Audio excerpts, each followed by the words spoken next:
Chapter 702. Arrest warrants were very common in the Bran Empire. The greater a person's ability, the greater their responsibility. This statement was correct, but it was also one-sided. Because it neglected one point, and that was the amount of trouble one could cause. With the existence of Do-Chi, magic, and other magical powers, the other world was destined to not be a harmonious world. Because when one had the power to override the majority of people, one's thoughts, values, and so on would change. Not everyone would have a positive outlook to serve the empire and protect their belief. There would also be thoughts of pursuing wealth, glory, noble status, and other fame and fortune, or even enjoy the pleasure of bullying the good and approaching the evil, and the pleasure of destroying the weak. There was no doubt that the latter thoughts would never become mainstream, and would only become an obstacle to the state's goal of stability. Therefore, conflicts arose and arrest warrants were born. Of course, there were many types of arrest warrants, and the level was mainly determined by the target. Starting a fight in the city, hurting the innocent, or even an assassin who killed people as a profession, of course, would become a wanted target. However, this kind of arrest warrants level was very low, and its effect was minimal. For example, if an assassin killed a gang leader, even if someone came to report the case, the attitude of the police station was mostly indifferent. But if an aristocrat was killed, the situation was naturally different. Of course, people like Bose who were caught and killed were not counted. This was an exception, and it was also very rare.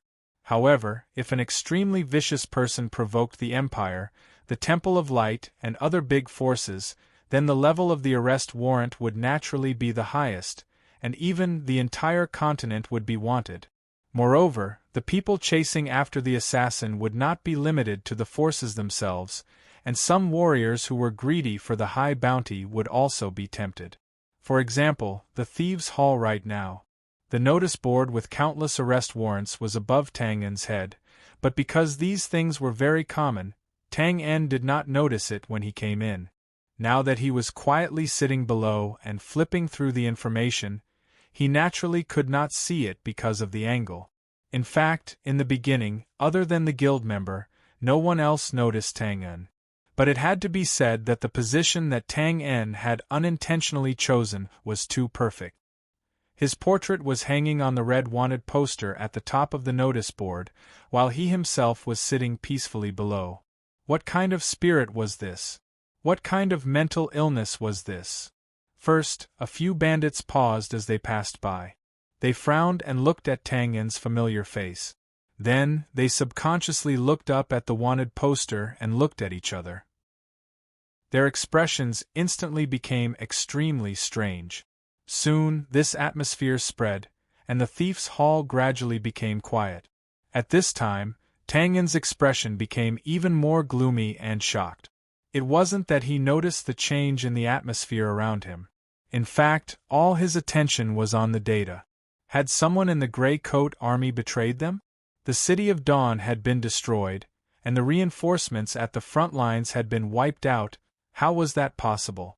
Why? Rosa was dead. A series of shocking news came one after another. Even someone as calm as Tang En was now a little confused. Wasn't it just a few months? What was going on? Whoosh whoosh whoosh. Tang En quickly flipped to the back, trying to find the source of these changes. Soon, his hands paused, and a line of big words came into view. A member of the Grey Coat Army sneak attacked and killed more than 10 clergymen of the Temple of Light. At this time, a bandit walked in front of him and greeted him with a bright smile. "Hi, Tang En." This was a probing question. The bandit's idea was very simple. If Tang En was really the person on the wanted poster, then for the sake of the double bounty of the Bran Empire and the Temple of Light, it was naturally worth it to make a move. Of course, a person who could be pursued by the Temple of Light in such a flustered and exasperated manner was definitely not someone to be trifled with. However, riches were always found in danger. The opportunity was right in front of him. Instead of missing it, it was better to take the initiative. This bandit thought that his strength was not bad, so when the people around him hesitated, He decisively came in front of Tang En. Ha! With a loud laugh, the bandit looked at the information on the Grey Coat Army in Tang En's hand. There was no doubt in his heart that he was certain. The smile on his face became even brighter. With a flip of his wrist, in the narrow space, a flash of light quickly pierced towards Tang En's forehead. Ruthless, decisive, direct, and the most important thing was that it was unexpected and had a decisive temperament. It was undeniable that this bandit's assassination was perfect. If he had not met Tang En, looking up with a slightly dazed expression, Tang En raised his right hand like a phantom and accurately grabbed the bandit's wrist. With a flip of the hand, the dagger was in Tang En's hand, and he stabbed forward. Poof! His fluid movements seemed to have been completed subconsciously. In the eyes of the surrounding bandits, it was a blur. Then, they saw the bold bandit looking down at the familiar dagger in his heart with a bright smile on his face. He staggered back and fell to the ground with a loud thud. The whoosh. In an instant, all the bandits in the hall suddenly stood up. Their faces were similarly stunned and shocked. Damn it! The guild member sitting behind the counter cursed and stood up to leave. In fact, he had already sent someone to inform the church in the city. He believed that it would not be long before this place was heavily surrounded. But that greedy bandit had disrupted his plan, wiping away the hot blood splattered on his eyes due to the close-range kill. Tang En's gaze swept across the surrounding bandits. His long and narrow eyes slowly narrowed. He casually threw away the information in his hand and slowly stood up. A few bandits were moving back without leaving a trace. These were the ones with good eyesight. After all, although the bounty was tempting, they still needed to be alive to take it. However, most of them were still hesitant and watching in place. They were reluctant to give up the generous bounty. The opportunity was hard to come by, and the opponent was only one person. After standing up straight, Tang En did not take the initiative to attack. Instead, he turned sideways and looked up at the big red wanted notice hanging at the top of the notice board. A common face without any distinguishing features, with somewhat conspicuous long and narrow eyes. He licked his suddenly dry lips and sighed softly. The drawing is not bad. It's really F***King similar. Behind him, dozens of blade lights were rapidly approaching. At the same time, in the port city between the north and south of the Bran Empire, Primeval City, the iron anchor was retracted. The giant ship with several layers of hulls trembled slightly and slowly sailed away from the port. At the side of the ship, a curly-haired old man in a luxurious robe looked at the northern sky in a daze and was speechless. "Big brother, have you decided? Where should our family go?" Not far behind him, a slightly haggard middle-aged man stepped forward. "Family?" Shaking his head, the curly-haired old man had a self-deprecating smile on his face. He sighed softly and said, "A family that even has to change its surname is not a noble family. Enoch, we are all sinners of the family." The middle-aged man could not help but be silent. After a moment, he opened his mouth and said, "At least we are now earls." "Yes, at least earls," he murmured in agreement. It should have been a happy result, but the curly-haired old man did not have the slightest hint of excitement on his face. He was only at a loss. "We are also bait that has been abandoned." Yes, these two people were Bosco and Enoch. After the Battle of Dawn City, the Bosco family had undoubtedly made a great contribution. They had also received the title promised by the Bran Empire. After this incident, in order to prevent retaliation, they should have left the northern region as soon as possible. However, that was not the case. The Bran Empire's encirclement and suppression operation this time was very ambitious. The expected result was to completely eliminate the Grey Coat Army. However, the outcome was not as expected. Most of the soldiers and civilians in Dawn City successfully escaped. Since this matter was a foregone conclusion, the Bran Empire simply drove away the remnants of the Grey Coat Army while requesting the cooperation of the Bosco family to eliminate the scattered secret strongholds of the Grey Coat Army. The so-called strongholds were, in fact, where most of the family members of the Grey Coat Army lived. After all, rebellion was a dangerous matter. Therefore, not all members of the Grey Coat Army brought their family members with them. For safety reasons, many of their family members were actually concentrated in countless villages and towns. And what Bosco and the rest had to do was to point out these places one by one, and then the Empire's soldiers would eliminate them. Of course, they were forced to do this, but who would care? There was no doubt that the Bosco family's actions had completely offended the Grey Coat Army. However, the Grey Coat Army had not been completely wiped out and even retained most of their strength. Therefore, one could imagine the days that the Bosco family would face in the future. It was also because of this that Bosco had no choice but to change his family's surname in shame, hoping to conceal his identity and avoid the revenge of the Grey Coat Army. After a moment of silence, Enoch asked again, "Brother, have you decided where the family is going?" Bosco's old face twitched. He seemed to be a little angry, but then he endured it and said in a deep voice, "Anyway, it's a small city on the eastern coastline of the Empire. There's no difference." Of course, this was not the best choice. In fact, in order to avoid future retaliation to the greatest extent, the Bosco family should move to the capital of the Bran. They were now earls and had the qualifications to move. To be honest, this was also Bosco's previous plan. However, a guy named Philip in the capital jumped out and arrogantly said that as long as he saw the Bosco family, he would kill them. There was no need for any reason, they only needed to know that Philip had a high status.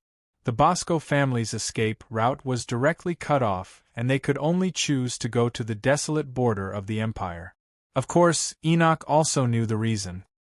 He shook his head and comforted Bosco. "In fact, it's not bad for the family to go there. It won't be so easy to find." "Maybe." Bosco's mood was still gloomy. Then, as if he remembered something, he asked, "What about Michaud? Is he also on the ship?" "Yes." Enoch's face suddenly sank and he said angrily, "I just confirmed that he's on the ship. Brother, that Michaud has been following us and refused our cooperation proposal. What does he want to do?" Bosco shook his head. "Who knows what he's thinking?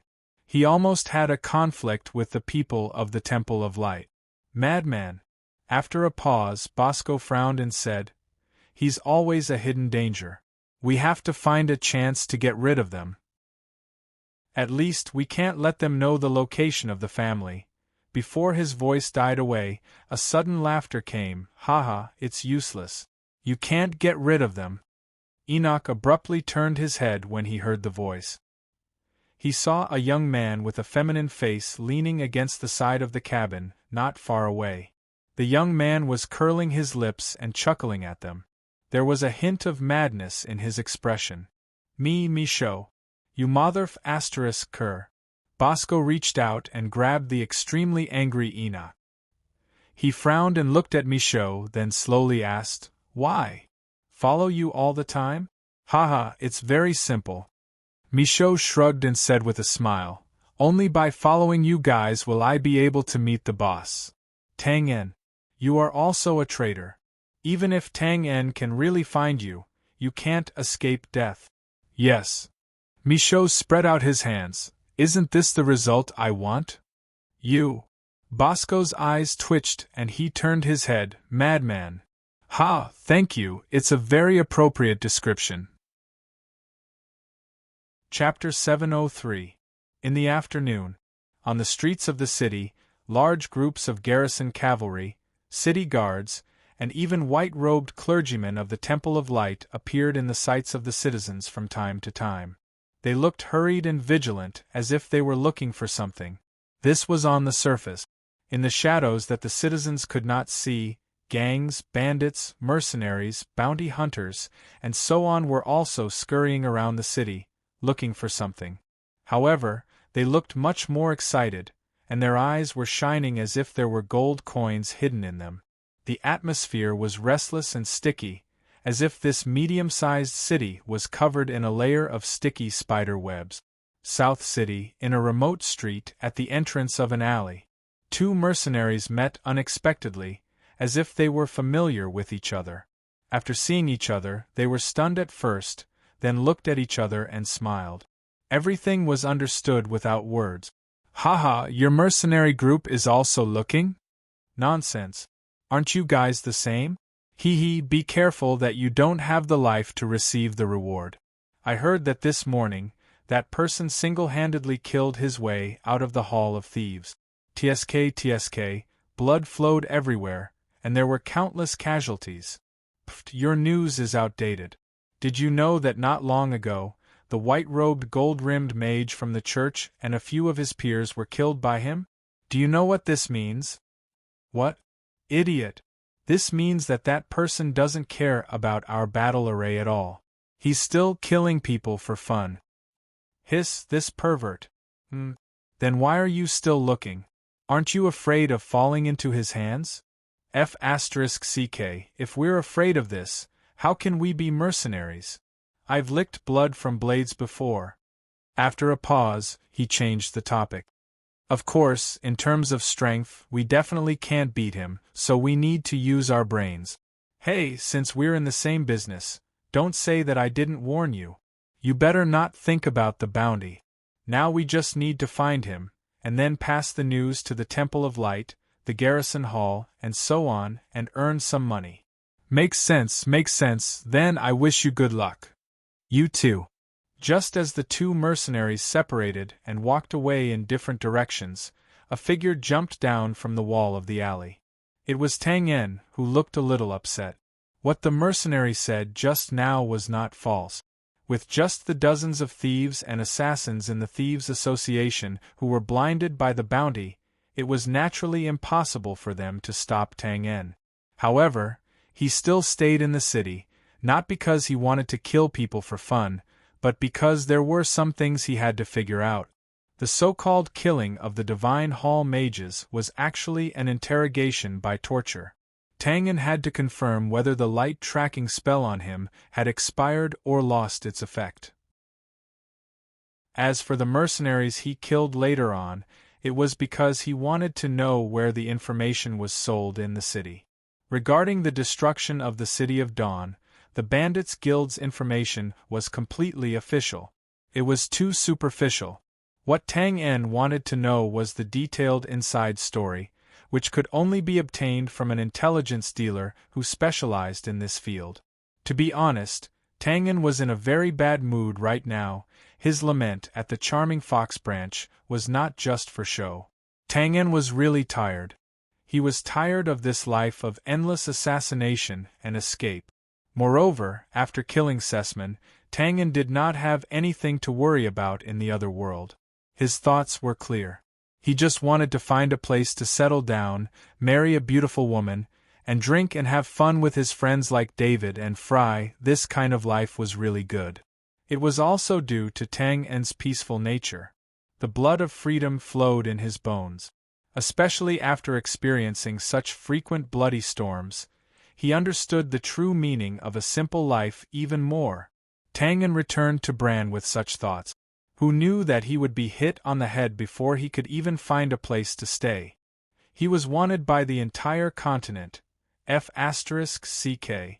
You're not giving me a way out. Don't force me, bastard. Rubbing his head, Tang En's face was a little twisted. He let out a few long breaths. Bang! He heavily punched the wall before slowly calming down. He shook his head and identified the decaying houses around him. Tang En expressionlessly came to a dark wooden door with a squid-like pattern painted on it. He raised his hand and knocked on it. Knock, knock, knock. Knock, knock, knock. He knocked a few times, but there was no response. Turning his head, Tang En's ears twitched. He impatiently frowned. Open the door, if you don't want me to break in. After a pause, a voice came from behind the door. It was a little angry. Don't F***king bother me again. Who knows where that person is now? It was obvious that many people had come to find him before, and the person they were asking about was probably Tang En. Open the door, this is the last warning. Creak, the dark wooden door was violently pulled open by the person inside. A middle-aged man with an unshaven beard stuck his head out and roared angrily. King said I don't know. It's you? Damn it. Damn it. Which King bastard leaked my address? Seeing Tang En's face, the sloppy middle-aged man was shocked. He instinctively wanted to close the dark wooden door. But Tang En reached out and pulled the door, but it did not move. He nodded. Looks like you know who I am. That's simple. Give me what I want and I'll leave. Otherwise, well, don't hate those who leaked your address because they're already dead. The middle-aged man could not help but tremble. He bitterly said, Brother Tang En, the whole city is looking for you. Why don't you find a place to hide? Why are you here? I'm here for information. I want all the information about the City of Dawn being destroyed. You won't disappoint me, right? Scratching his head, the middle-aged man sighed. He knew that he could not hide. He looked around, then opened the wooden door and let Tang En in. Come in and talk. You're making me worried by the door. He closed the wooden door and patted his chest. Don't worry, there's no problem with the information. I'm an octopus. As long as you can pay, I'll give you any information. I don't have any money, Tang En said calmly as he looked at the messy decorations in the room. He really did not have any money. He had almost used up all the wallets that he had taken. He could not afford to pay for such confidential information. That's not what I meant. I don't dare to take your money. I beg you. After we leave this room, pretend that you don't know me. I've never seen you before. Please. After a while, Tang En left the room through a secret door. He looked up and was confused. Why? The city was still tightly sealed. However, if Tang En was determined to leave, the seal would not be able to stop him. However, Tang En's mind was in a mess. He did not want to leave at all. He just wanted to find a place to sort out his emotions. The way to deal with it was very simple. He changed his disguise and openly booked a room in the hotel. He pulled over a chair and lay down weakly. After a while, he said silently, "Assassin system." The scene changed instantly, and Tang En was in the system space. Suddenly, ding, the system's long-term quest. Twilight of Light. Overthrow the Temple of Light and collapse the faith. Ding, the system's random quest. Betrayal. Michaud the Oathbreaker must pay the price. Ding, obtained 80 points of blood energy. Ding, obtained blood energy. Next were the notifications of obtaining blood energy, which was what Tang En obtained from killing today. There was no point in doing so, and it was easily blocked. However, the system's synthesized voice was different. Even though Tang En was not in the mood, he could not help but be stunned. Well, the system's quest either did not come or came in pairs. A long-term quest? You're lucky. The old butler nodded when he heard this, revealing a rare look of joy. Tang En half sat on the ground and said in a dull voice, "What do you mean? A long-term quest is very difficult. You only need to complete the stage quest after a period of time. And because it's a long-term quest, you don't have to worry about any punishment if you can't complete it." The old butler calmly explained, for example, overthrowing the Temple of Light. You definitely can't complete it in a short time. But if you kill 100 clerics, it will also shake the foundation of the Temple of Light. Maybe you will complete the first stage of the quest. At that time, the system will give you an experience reward or something. Pause for a while. This is why I said that you're lucky. Haven't you been lacking experience recently to upgrade the system? Now the opportunity is here. I don't want to know this now. Tang En looked up blankly with his hands on the ground and his body leaning back. Old butler, why do you think Michaud chose to betray me? Chapter 704. In response to Tang En's question, the old butler shook his head. There's not enough information to draw a conclusion. Oh, I thought you were omnipotent. Why don't you make a guess? Don't say there's not enough information.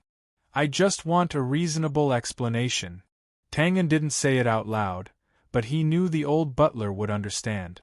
After a moment of silence, the old butler said calmly, "As I said, Michaud is actually more suitable to be an assassin than you, a common assassin. He carries a deep hatred and has a strong motive and desire to kill, which is also a prerequisite for becoming an assassin. However, the profession of an assassin has a strong self-destructive nature. Anyone with a conscience who kills all living things, even raising their butcher's knife on weak women and infants, will also become a pervert. As I said before, every assassin has more or less some personality flaws. The difference is that some people consciously or unconsciously realize it. For example, Ghostface in Lion City, killing is just his side job. Painting is his interest, so he doesn't think there's anything wrong with killing people. In the end, he became the #1 assassin in Lion City. As for Michaud, pause for a while, shook his head gently. He's the most typical and the purest assassin. This kind of assassin is also aware of their own problems, but it doesn't mean that they are willing to change anything. Aside from the blood feud and other factors, killing is also addictive. Every time they arrive at a new environment, the first thing they realize is whether it's suitable for assassination. Every time they looked at a person, their eyes would always aim at the person's neck, heart, and other vital points. The continuous killing brought them a continuous sense of pleasure. They are addicted to it and can't extricate themselves. If they don't change, they will eventually aim at themselves. Startled, Tang En frowned and asked, "You mean, Michaud is self-destructive? But I'm almost the same. Why don't I feel that way?" "It's just a guess. As for you," the old butler glanced at Tang En, "your background, experience, environment, and so on determine that your personality is different from Michaud's. You have an innate hypocrisy. This isn't a derogatory term. It's good for you. It allows you to subconsciously define your opponent as someone who deserves to be killed.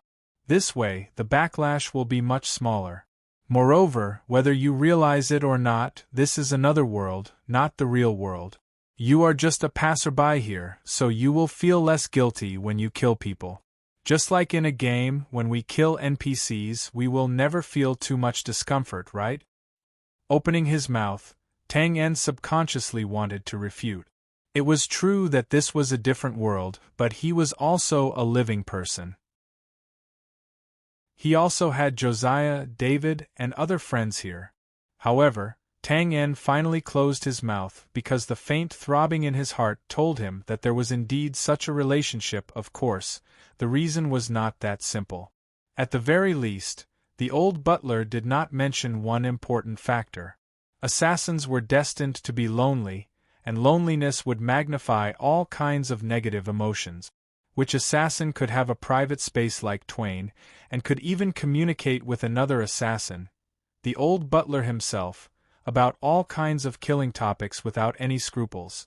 Of course, the old butler would not say this because it made him feel a little strange. The two men stayed together all year round, and there was no need to say anything about it. Of course, Tang En did not think about this. His expression was still gloomy. After a moment of silence he said, "So, even if I don't find Michaud, he will still die? Suicide?" "In theory, yes. Of course, all of this depends on you."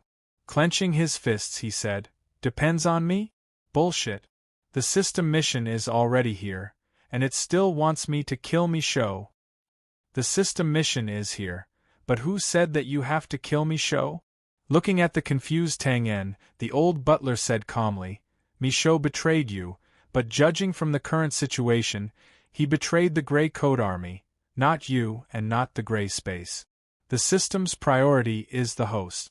It knows this, so the mission prompt only says Michaud, the betrayer of the oath, must pay the price."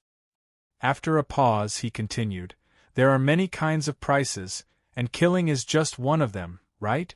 I thought you could see it, but I didn't expect that in addition to EQ, you also have a problem with IQ. Tang En was stunned for a moment. Ignoring the old butler's malicious ridicule, He was overjoyed. So, I don't have to kill Michaud? That's your own choice. But I need to remind you not to be happy too early. The old butler looked indifferent. Michaud is your subordinate, but Josiah and Fry are also your friends. Michaud betrayed the Grey Coat Army. Maybe you can forgive him, but Josiah and the others will never forgive him. And just now, the intelligence said that many people in Dawn City died, including Lhasa. The joy on Tang En's face gradually faded, and he unconsciously frowned. In an instant, his emotions were in a mess. The old butler was right. Josiah and the others would never forgive Michaud, and now he was standing in the middle. The old butler continued, Michaud has fallen too deeply into it, and the next step will be to become a pure killing machine. I don't think you can pull him back. He is already useless. Tang En buried his hands in his thick black hair and hugged it tightly like an ostrich. He lowered his head and said in a low voice, Just now you said that I can spare his life, and now you're saying this. Old butler, what is your position? I'm just analyzing the possible situation. I don't have any so-called position, and I won't give you any advice because this is not my business. After a moment of silence, Tang En slowly loosened his arms and stood up with a bitter smile. The truth is always the most harsh, although it sounds more like I'm gloating. The old butler did not refute this statement. He just asked, Have you decided? After taking a deep breath, Tang En slowly shook his head. It's not a decision. These are just guesses. I have to ask Michaud face to face, and then we'll see what happens. Well, okay. After making the decision, Tang En's mood did not improve, but at least he felt a little more relaxed. At this time, he also realized other problems. He grimaced as if he had a toothache. Overthrowing the Temple of Light. Damn it, you think too highly of me. This is a long-term mission that gives you experience points. How far you can go depends on your ability. Tang En smiled bitterly. No matter how powerful I am, I can't kill everyone in the Temple of Light, right? In fact, you don't need to do that. The old butler shook his head and said flatly, Assassins don't have the ability to destroy a country, but they can erase a king. In the same way, assassins don't have the ability to collapse faith, but they can erase the Pope. Slightly stunned, he said, if you put it that way, it's a bit interesting. Slowly nodding, Tang En narrowed his eyes and muttered to himself, Since you don't want me to have an easy time, then let's not have an easy time. Let's see who dies in the end. It was undoubtedly stupid for a person to declare war on a force. And if the force was a behemoth like the Temple of Light, then it was no longer a matter of stupidity, but a matter of whether or not his brain was working well. Of course, there was nothing wrong with Tang En's brain. The vicious words that sounded like an oath just now were not just empty words. In fact, this was entirely a matter of timing. Tang En wanted to return to Bran and settle down, but the Temple of Light did not allow him to settle down. Of course, Tang En could also choose to hide here and there and spend the rest of his life in some remote places. He believed that with his camouflage ability, it would not be easy for the Temple of Light to find him in the huge Bran. But why? I can choose to settle down, but that will only be because of my own will, not because I'm afraid of the Temple of Light's power and am forced to settle down. People can't be arrogant, but they can't be without pride. That's the reason. The Temple of Light is powerful. Of course, you can ignore the wishes of everyone, including me, and crush them by force. But in this way, you can't blame me for starting with you. You don't know that when an ordinary man is angry, blood can be spilled within 5 steps. Can you make the world mourn? P.S. Well, there's something I wanted to say for a long time, but I kept forgetting. In the reader's impression, "You'll be a god when you finish the book," is actually not a compliment, but a joke curse in the writer's circle. The general meaning is to wish TJ good luck. Originally, this was a joke made by a friend, but I didn't expect there to be more and more, and it has officially broken through 100. Sweat, How much resentment is this? A raccoon cat is under a mountain of pressure. Chapter 705. Just as Tang En was like Don Quixote rushing towards a windmill, he challenged the Temple of Light. Soon, someone in the Temple of Light also received news about him. In the morning, in a small town in the northern wilderness, a church training ground. Ja! A cold shout was heard. Suddenly, a whirlwind appeared on the ground. Countless spear shadows rolled out like a storm. There was no one wielding the spear. Only a little bit of cold light could be seen wantonly scattered like the stars in the sky. At this time, there were many knights of light gathered around the training ground. Their eyes were focused on the training ground. Their faces were full of undisguised worship and admiration. Although it was amazing to throw out such a dense and meticulous spear technique, there were still many people who could do this. However, there were not many people like the person in the field who did not use douqi and only relied on physical strength. Of course, the worship on the faces of these Knights of Light was not only because of the sharp spear technique. It was more because of the person who used the spear. One of the 12 holy knight commanders of the Temple of Light, the Flower of Knights, Sylvia. At this time, a young man wearing holy armor came from the periphery of the training ground. He had a handsome face, a sunny temperament, and a warm smile on his lips. It was believed that with his appearance and temperament, he was enough to become the whispered lover of countless noble girls. After seeing the phantom spear technique in the field, the smile on the handsome young man's face became wider.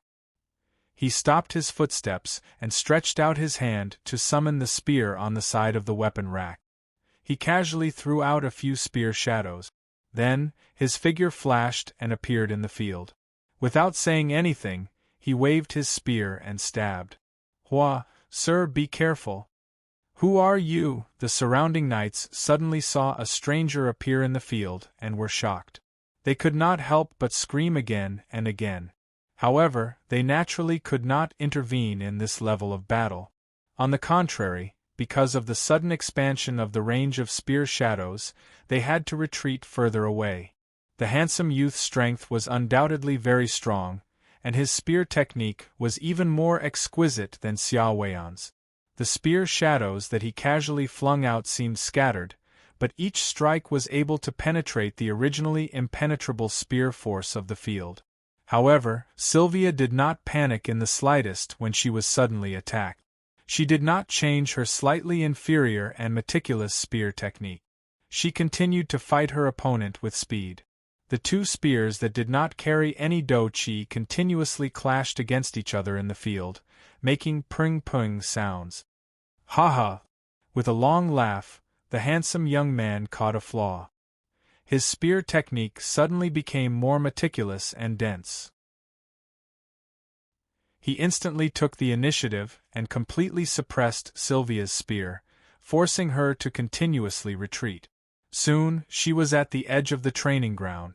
The surrounding knights exchanged glances with each other as they were all shocked.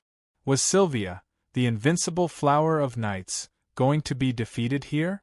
Who was this person? Just at this moment, Sylvia's spear shadows that filled the sky suddenly disappeared, turning from complex to simple. She swung her spear like a whip, smashing straight down. "Shameless! I am about to win, why can't you?" Flustered and exasperated, he roared with dissatisfaction. Bang! The spear shadows collapsed, and the handsome young man retreated in a difficult situation. He continuously retreated for more than 10 steps before he managed to neutralize the force of the spear. Clang! The first thing he did was to throw away the already deformed steel spear.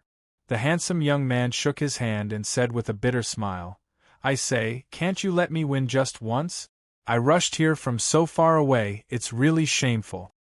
Putting the spear behind her back, Sylvia's somewhat rigid face didn't have the slightest expression. "Owens, what are you doing here?" "Sir? Owens?" The surrounding knights were immediately alarmed. Looking at the handsome young man, they promptly bowed in salute. Owens, one of the 12 new knight commanders. He had the reputation of being the scion of light, and his strength was outstanding. In fact, although this Owens had never met Tang En face to face, the two of them had some relationship. In the Battle of the Frontline Canyon, Tang En had killed more than 10 important people of the Temple of Light with a single cannon, among which were 3 Holy Head Knight commanders. Since someone died, there would naturally be someone to replace him. This Owens took advantage of this opportunity to become one of the 12 Knight commanders of the Temple of Light. Of course, this didn't mean that this Owens was just lucky. The Temple of Light's talented people were just like carps crossing the river, innumerable. But there were only 12 head knight commanders. This was a rule of the church, and couldn't be added or subtracted at will. Therefore, people like Owens could only wait for the opportunity to challenge him once every few years, or simply wait for his predecessor to retire and die. Only then would they have a chance to rise to the top. Casually greeting the surrounding knights, Owens didn't immediately answer Sylvia's question. Instead, he complained, "Why did you stay in this unremarkable little town? You really made me look for you." Sylvia pursed her lips, as if she knew about Owens' habit of exaggerating, and simply remained silent. And Owens was obviously used to being ignored, so he curiously asked again, "Strange, don't you like to fight with violence? How come you are now studying the meticulous spear techniques that you didn't like before?" "It's not that I didn't like it, it's just that it didn't suit me. As for now." Pausing for a moment, Sylvia's eyes flickered, and then she indifferently said, "It's just a simple experiment." Only by getting used to this method of fighting would she have a higher chance of killing that guy who was good at close combat the next time she met him. No, there must be something behind this. Although this Owens was a little talkative, he did indeed have a meticulous observation that didn't lose to meticulous spear technique. He sharply saw through Sylvia's disguise and pestered her. Tell me, maybe I can help you come up with an idea? Hey, you know, my spear techniques are the most meticulous in the entire church." "You?" Sylvia glanced at Owens, compared in her heart, and shook her head slightly. "Not enough. All right, if there's nothing else, don't bother me." "Hey, don't go, my level is not enough? Is there anyone who can attack faster than me? More meticulous? Hey." After pestering for a while, seeing that the expressionless Sylvia didn't stop walking, Owens helplessly spread his hands. "All right, I do have something to ask you." "Speak." "That heretic, the one you didn't kill, the one called Tang something Un, has appeared." Owens stopped in his tracks and looked at Sylvia, who suddenly turned her head. Her eyes were as sharp as knives, and her body instantly released a monstrous, murderous aura. He couldn't help but hold his breath and hurriedly waved his hand. "What are you doing? I don't want to fight anymore." Sylvia didn't pay attention to his words and actions. She stood still, with a solemn expression, raised her hand and made a mysterious gesture, summoning bits of holy light-tracking magic? Owens subconsciously called out.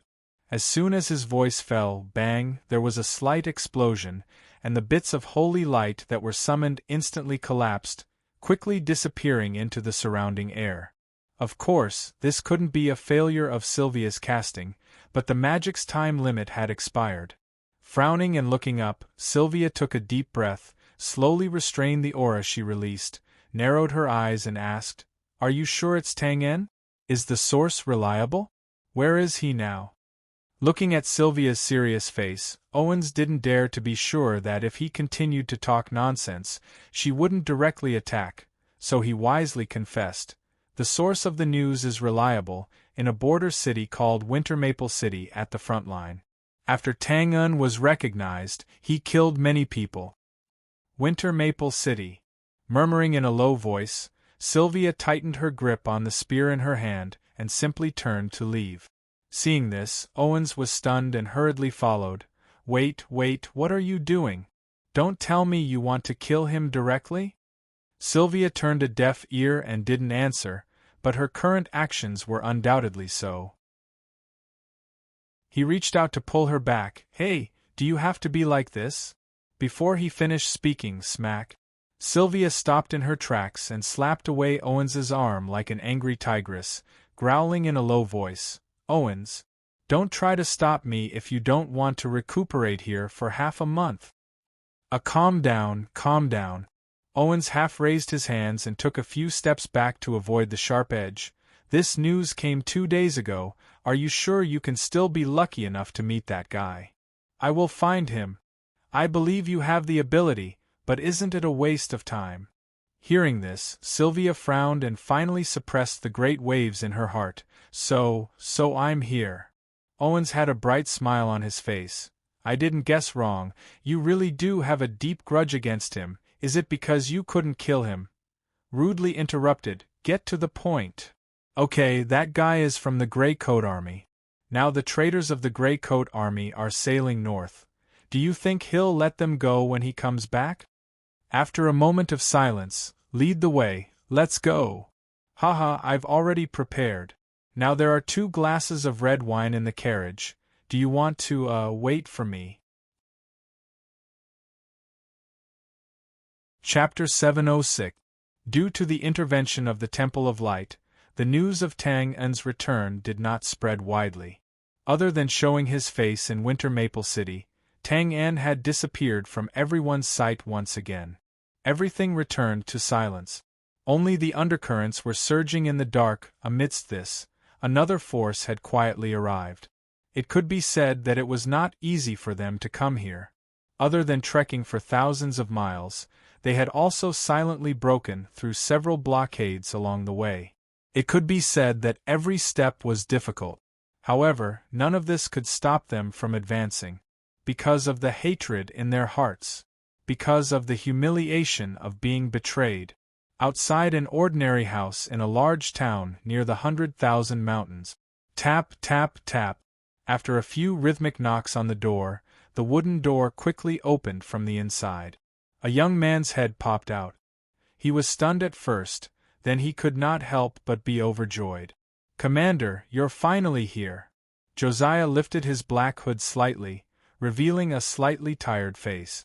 Dressed in a black robe, Josiah waved his hand lightly. "Let's talk inside." "Yes." Creak. As soon as the wooden door opened, dozens of black figures suddenly appeared from all corners and rushed into the house. Once they entered, they occupied the courtyard and the key corners of the house, instantly controlling the surrounding area. The young man who opened the door opened his mouth. He was obviously shocked by the situation in front of him. They were a secret organization of the Grey Coat Army. No matter where they went, they never relaxed their surveillance of their surroundings. However, with so many people under their noses, they did not receive any alarm. Josiah naturally did not care about the young man's shock. He directly asked, "How's everyone?" It's fine." Because of the commander's reminder, all the branches were successfully transferred. However, because of Enoch, because of the traitor's guidance, some of our brothers in the cities were found. Fortunately, the losses were not great. "That's good." Josiah heard this and gently heaved a sigh of relief. His expression relaxed. When she realized that something was amiss, she quickly brought people back to Dawn City. At the same time, she also ordered all the branches in the cities to transfer immediately.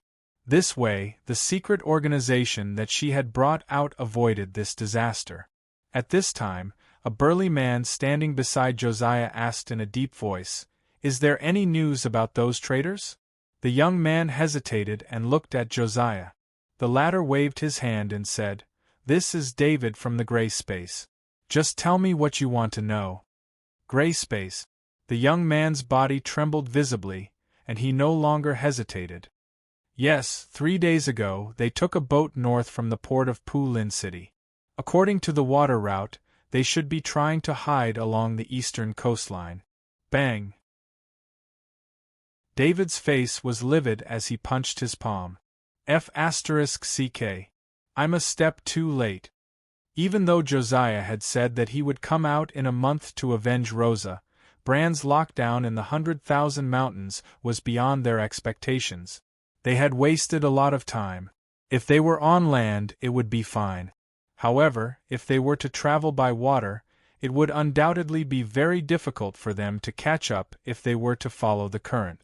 More importantly, this place was at least a week's journey away from Purin City.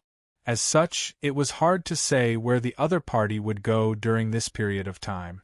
However, Josiah was calm as usual when he heard this. He pursed his lips and said, "It's not too late. This city has a teleportation portal, and the destination is Purin City. There's still time to catch up." Teleportation portal? David was stunned when he heard this. He frowned and thought for a while. Is there one in this city? There wasn't one in the past. It was newly built recently, the young man interrupted. He seemed to have thought of something, and his expression was a little strange. In fact, the purpose of this newly built teleportation portal was to serve Rosa and the other 2 members of the parliament. The meeting was held in the capital city. However, Rosa and the other members of the parliament could not go to the capital city to work. Therefore, every time the parliament made a decision, the capital city would send the information through the long-distance teleportation portal. Chapter 557 mentioned. No one would have thought that the teleportation portal that originally served the Grey Coat Army was still being used at this time. It was the best tool for Josiah and the other members of the parliament to hunt down and take revenge. After understanding this situation, David could not help but be happy. However, he immediately frowned. Since there's such a thing, it's not a problem to snatch it temporarily. However, who would use it? This was indeed a problem. The teleportation portal involved space-level magic and was an extremely mysterious thing. If there was a mistake in the operation, it was possible to be teleported anywhere. Therefore, even if they held someone who knew how to operate it hostage, David naturally did not dare to make this decision casually. Raising his magic staff, the corner of Joshua's mouth curved into a smile. "David, don't forget, I'm a real mage. Although I don't know spatial magic, I have no problem with simple operations." David was stunned when he heard this. He then made a few gestures to Luke and the others around him, and simply turned to leave. "Wait a moment. We'll go and snatch the teleportation portal now." 3 ways to advance. Josiah and the others relied on the long-distance teleportation portal, and were naturally the first to arrive at Purin City. Although Sylvia and the others were only riding horses, their original location was very close to Bosco's location. In addition, they had set off 2 days earlier, so their efficiency was not much different from Josiah and the others. The most miserable one was Tang-En. Although he had set off first, he did not know about the teleportation portal and could only choose to ride day and night. It could be said that he was in an extremely sorry state. All 3 parties were on their way, and the ship in the center had already drifted hundreds of kilometers. In the evening, in the corridor on the top floor of the cabin, Enoch looked around and pushed open the door in front of him. The room wasn't very big, and was illuminated by a few silver candlesticks. Bosco wasn't resting. He was sitting behind a wooden table with his clothes on as he read a travel book. Raising his head, he pointed at the wooden chair in front of the table and said, "Sit, brother, I've been reading some books recently. It turns out that the eastern coastline is not as desolate as we thought. After the family moves there, we can try to do business on the sea. It should be a good way out. You can make the decision, brother." After a pause, Enoch said hesitantly, "I just came from Borg's place." Bosco frowned slightly and put down the book, and then, "Borg's mental state is very bad now. He locks himself in the cabin all day and rarely comes out. He rarely eats, but he has learned to smoke. He's crazy. Brother, what you did before was reckless, Don't say it, no buts." Bosco waved his hand and interrupted. Under the candlelight, his face was a little gloomy. "It's his own fault. Look at the stupid things he did before, look at the stupid consequences he brought now. Idiot. But after all, he's the only direct heir of the family. That was before."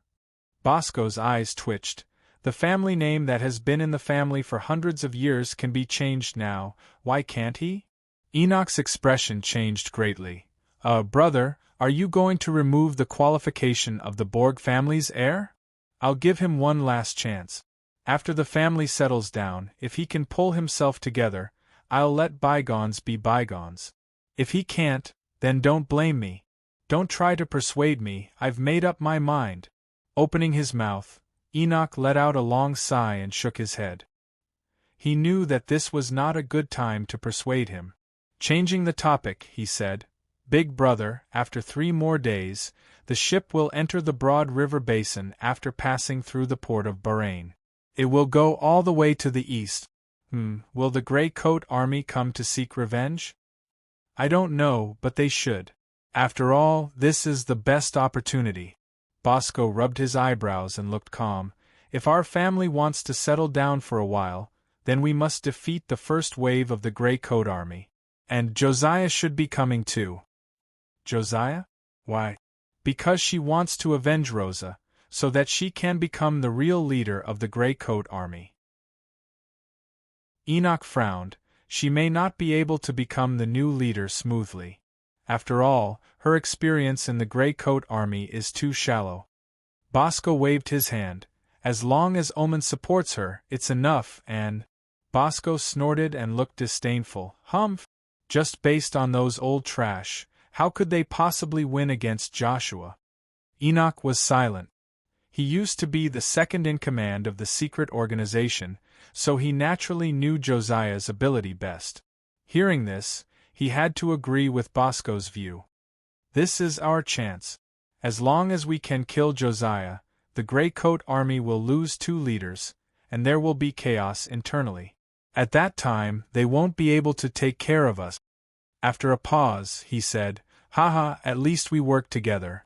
Grey Coat Army, let me teach you a lesson. Chapter 707. 3 days later, at noon, the port of Bahrain. The place was bustling with noise and clamor. Several large and small ships were like carps crossing the river, constantly entering and leaving the port. Near the shore, sailors with muddy trousers quickly threw down the mooring rope, fixed the ship on the dock, and set up a sampan. Usually, before the people on the ship got off, some people wearing small hats dressed as peddlers would get on the sampan and become the first customers of the ship. Although they looked very inconspicuous, they were very useful. If the ship was carrying goods and there was no fixed source of customers, then they were competent middlemen. If there was a fixed source of customers, then they became the middlemen who carried the burden of hard labor. If the ship simply stopped to rest and replenish food and drinks, they also had a wide range of connections. As long as the price was agreed, they could guarantee the delivery of goods, or even a woman. In this dock, these inconspicuous people were all powerful characters who could reach the heavens. In addition, there were also people who welcomed their relatives and friends. Communication in this world was not very convenient, which meant that every time they went out, they would be separated for a long time. So when they met, they often hugged and cried. The scene was very touching. All kinds of people gathered together, forming a vivid and fragrant ukiyo-e.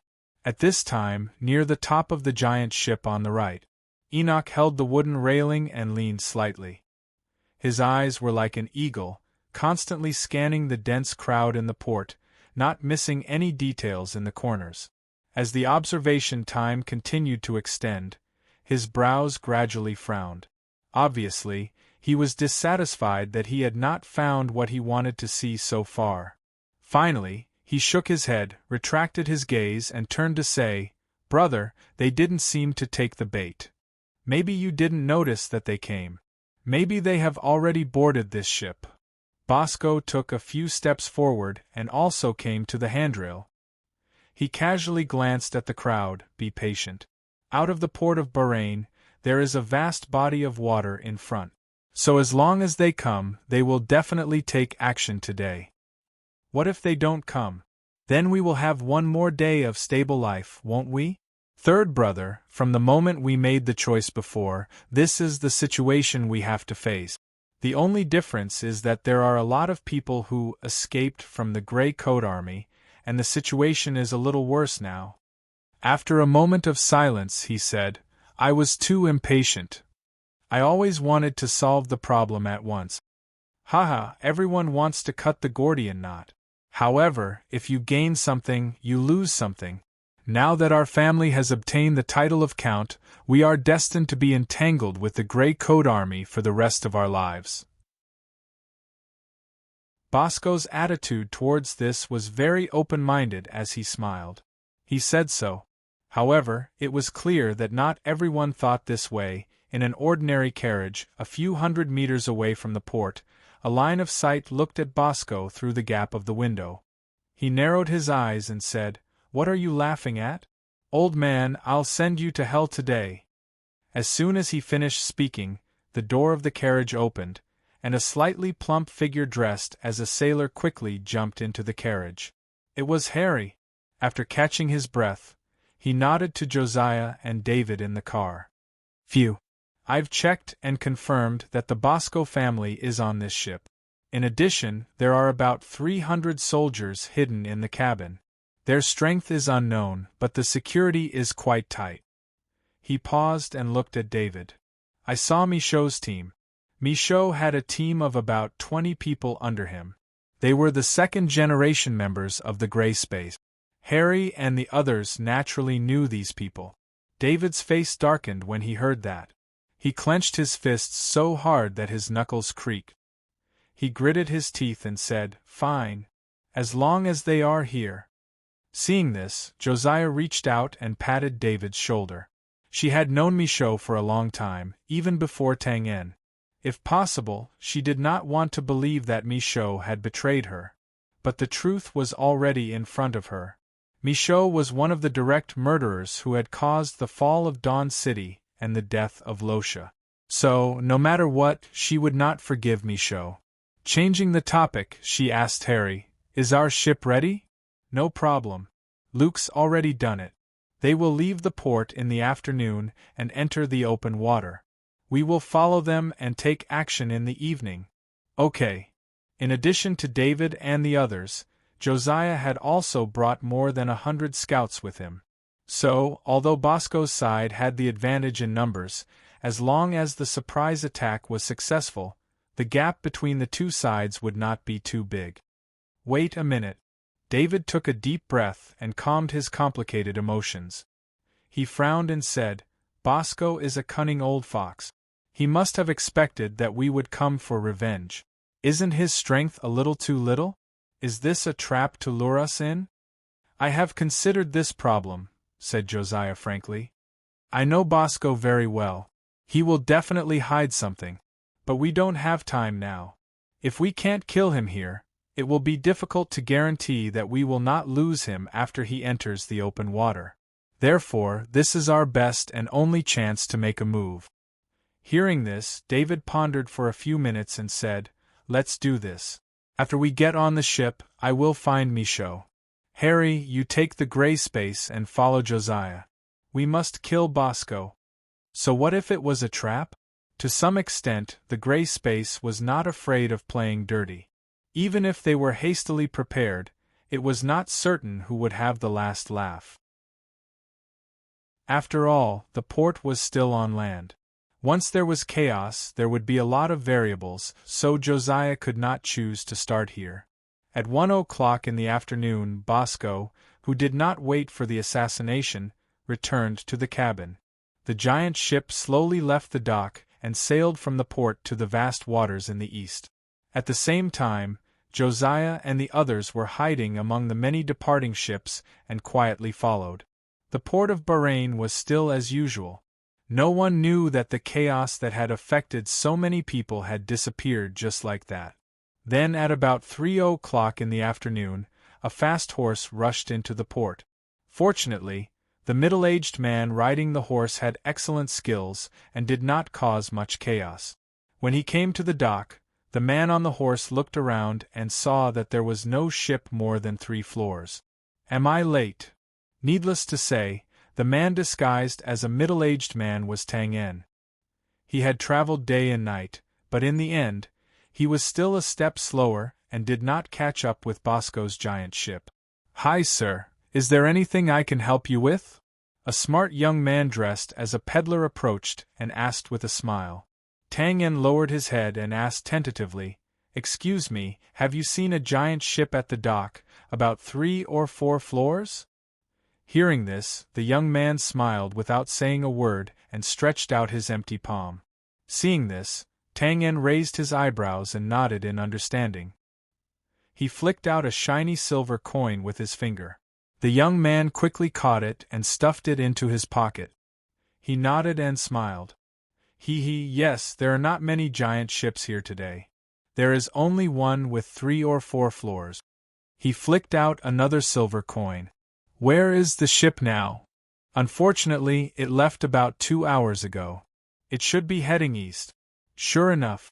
Tang En frowned and asked again. "I want to buy a small boat, a single one. Can you do it?" The smile on the young man's face deepened. He knew that he had a big deal. He bowed and said, "Sir, as long as you can afford it, it's not a problem." "I don't have money." Tang En got off the horse and patted the strong body of the horse. "But I can use it to exchange." This horse was not bought by Tang En. He couldn't afford it. Instead, he saw a noble carriage on the road not long ago and directly snatched it. The young man's eyes lit up. He circled the horse a few times and opened the horse's mouth to take a look. He nodded decisively. "Deal." In this strange world, a good horse was a symbol of status. It was normal for it to be worth a lot of money. And Twain's steed, which came from a noble family, naturally could not be of inferior quality. At the very least, it was worth more than a small boat. Although the horse's boat was branded with the private seal of a noble family, it was not a big problem. It was easy to deal with it through the black market. Therefore, it had to be said that this young man had made an absolutely worthwhile deal. And he did fulfill his promise. Soon, he found a small boat for Tang En. Therefore, Tang En, who had spent several days and nights on horseback, picked up the oars again and rushed out of the port to the east. Chapter 708. At dusk, the setting sun was already below the clouds, but the afterglow was still emitting an orange-red glow, reflecting the magnificent sunset glow on the horizon and dyeing half of the river with phosphorescence. On the vast river, ships of all sizes were moving side by side with their sails, splitting the vast expanse of blue waves. It was as if they were walking in a beautiful picture, making people unable to help but click their tongues in wonder. However, there were always people who did not have the fortune to enjoy such a beautiful scenery. "Wah! I'm fine, I'm fine." "Well, stand firm, don't sway in front of me, wah." On the side of the medium-sized cargo ship, Owens, who was wearing a holy armor, kept waving his hand, indicating that he was fine. However, his pale face, swallowing throat, and erratic eyes were not very convincing. Patting Owens' back, Sylvia could not help but frown, looking a little helpless. The two of them were naturally faster than Tang En, who came from afar, and caught up with the Bosco family's ship. However, they did not show up, but quietly boarded the medium-sized cargo ship, and then revealed their identity as Temple of Light, successfully obtained control of the ship, and ordered the captain to follow the Bosco family's giant ship. The meaning of such a sneaky move was obvious, and that was to catch Tang En by surprise. It could be said that their plan was not a problem. Although there were only 2 of them, their strength was far superior to ordinary people, enough to ensure the success of the plan. But what made people speechless was that before Tang En appeared, Owens actually had seasickness, vomiting nonstop as soon as the ship set sail, which was a serious blow. However, this situation that seemed like a blunder was inevitable. Experts were also humans, and Owens was a true Southerner. Although there were many rivers and water bodies there, they were all small rivers. He had never seen a big river like the one in the north. It was inevitable that he would feel uncomfortable when he first came into contact with it. Of course, he was an expert after all, and he could still adjust if given time, but this time, they could not count on him too much. When she thought of this, Sylvia could not help but frown even more. The reason why she was willing to bring Owens along this time was because she wanted to rely on his exquisite marksmanship to slightly suppress Tang En's ghostly movements in close combat and create the best opportunity for her to strike. All right, since we've reached this point, Sylvia had no choice but to admit that it was impossible for her to defeat that damned fellow by herself. This wasn't a matter of confidence or strength, but a difference in combat styles. Sylvia liked to fight openly, while Tang En liked to fight in close quarters. Both of them had a wealth of combat experience, so it was impossible for them to be easily distracted by each other.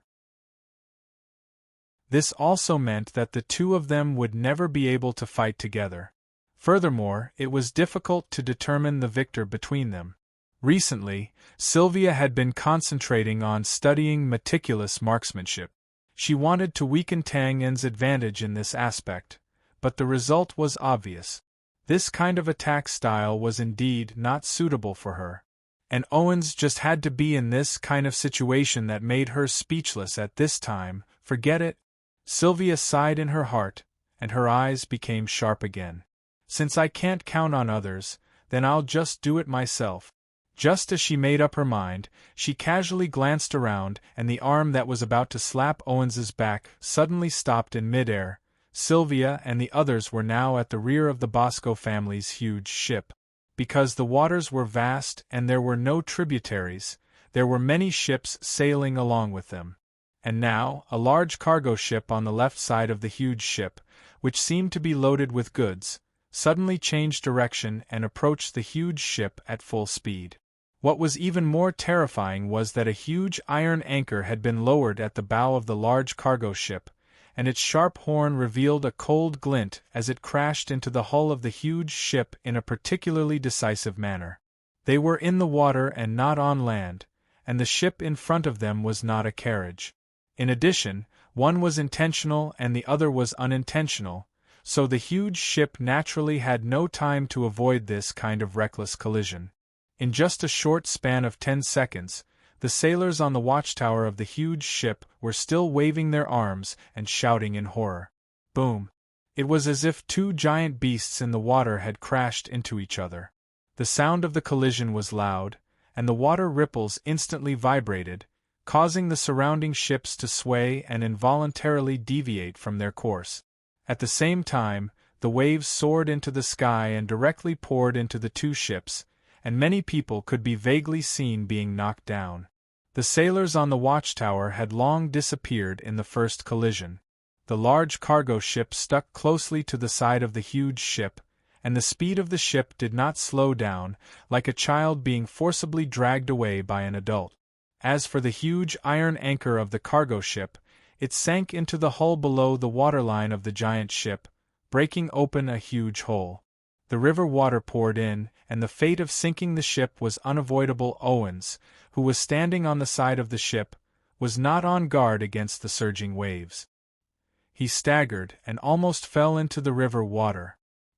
He quickly grabbed the side of the ship and looked up in shock at the scene before him. He subconsciously cursed, F***CK. There are also F***King pirates here? Sylvia stood upright like a pine tree, and was not affected by the vibration at all.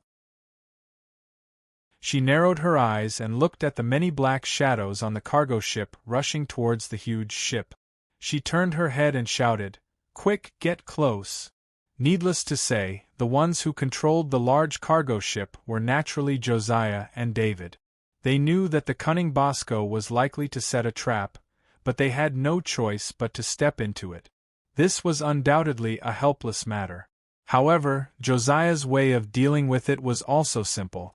Since they were here for revenge, then they had to fight with their lives. It was better to sink the ship first and cut off their escape route. It had to be said that this kind of reckless approach was really beyond the opponent's expectation.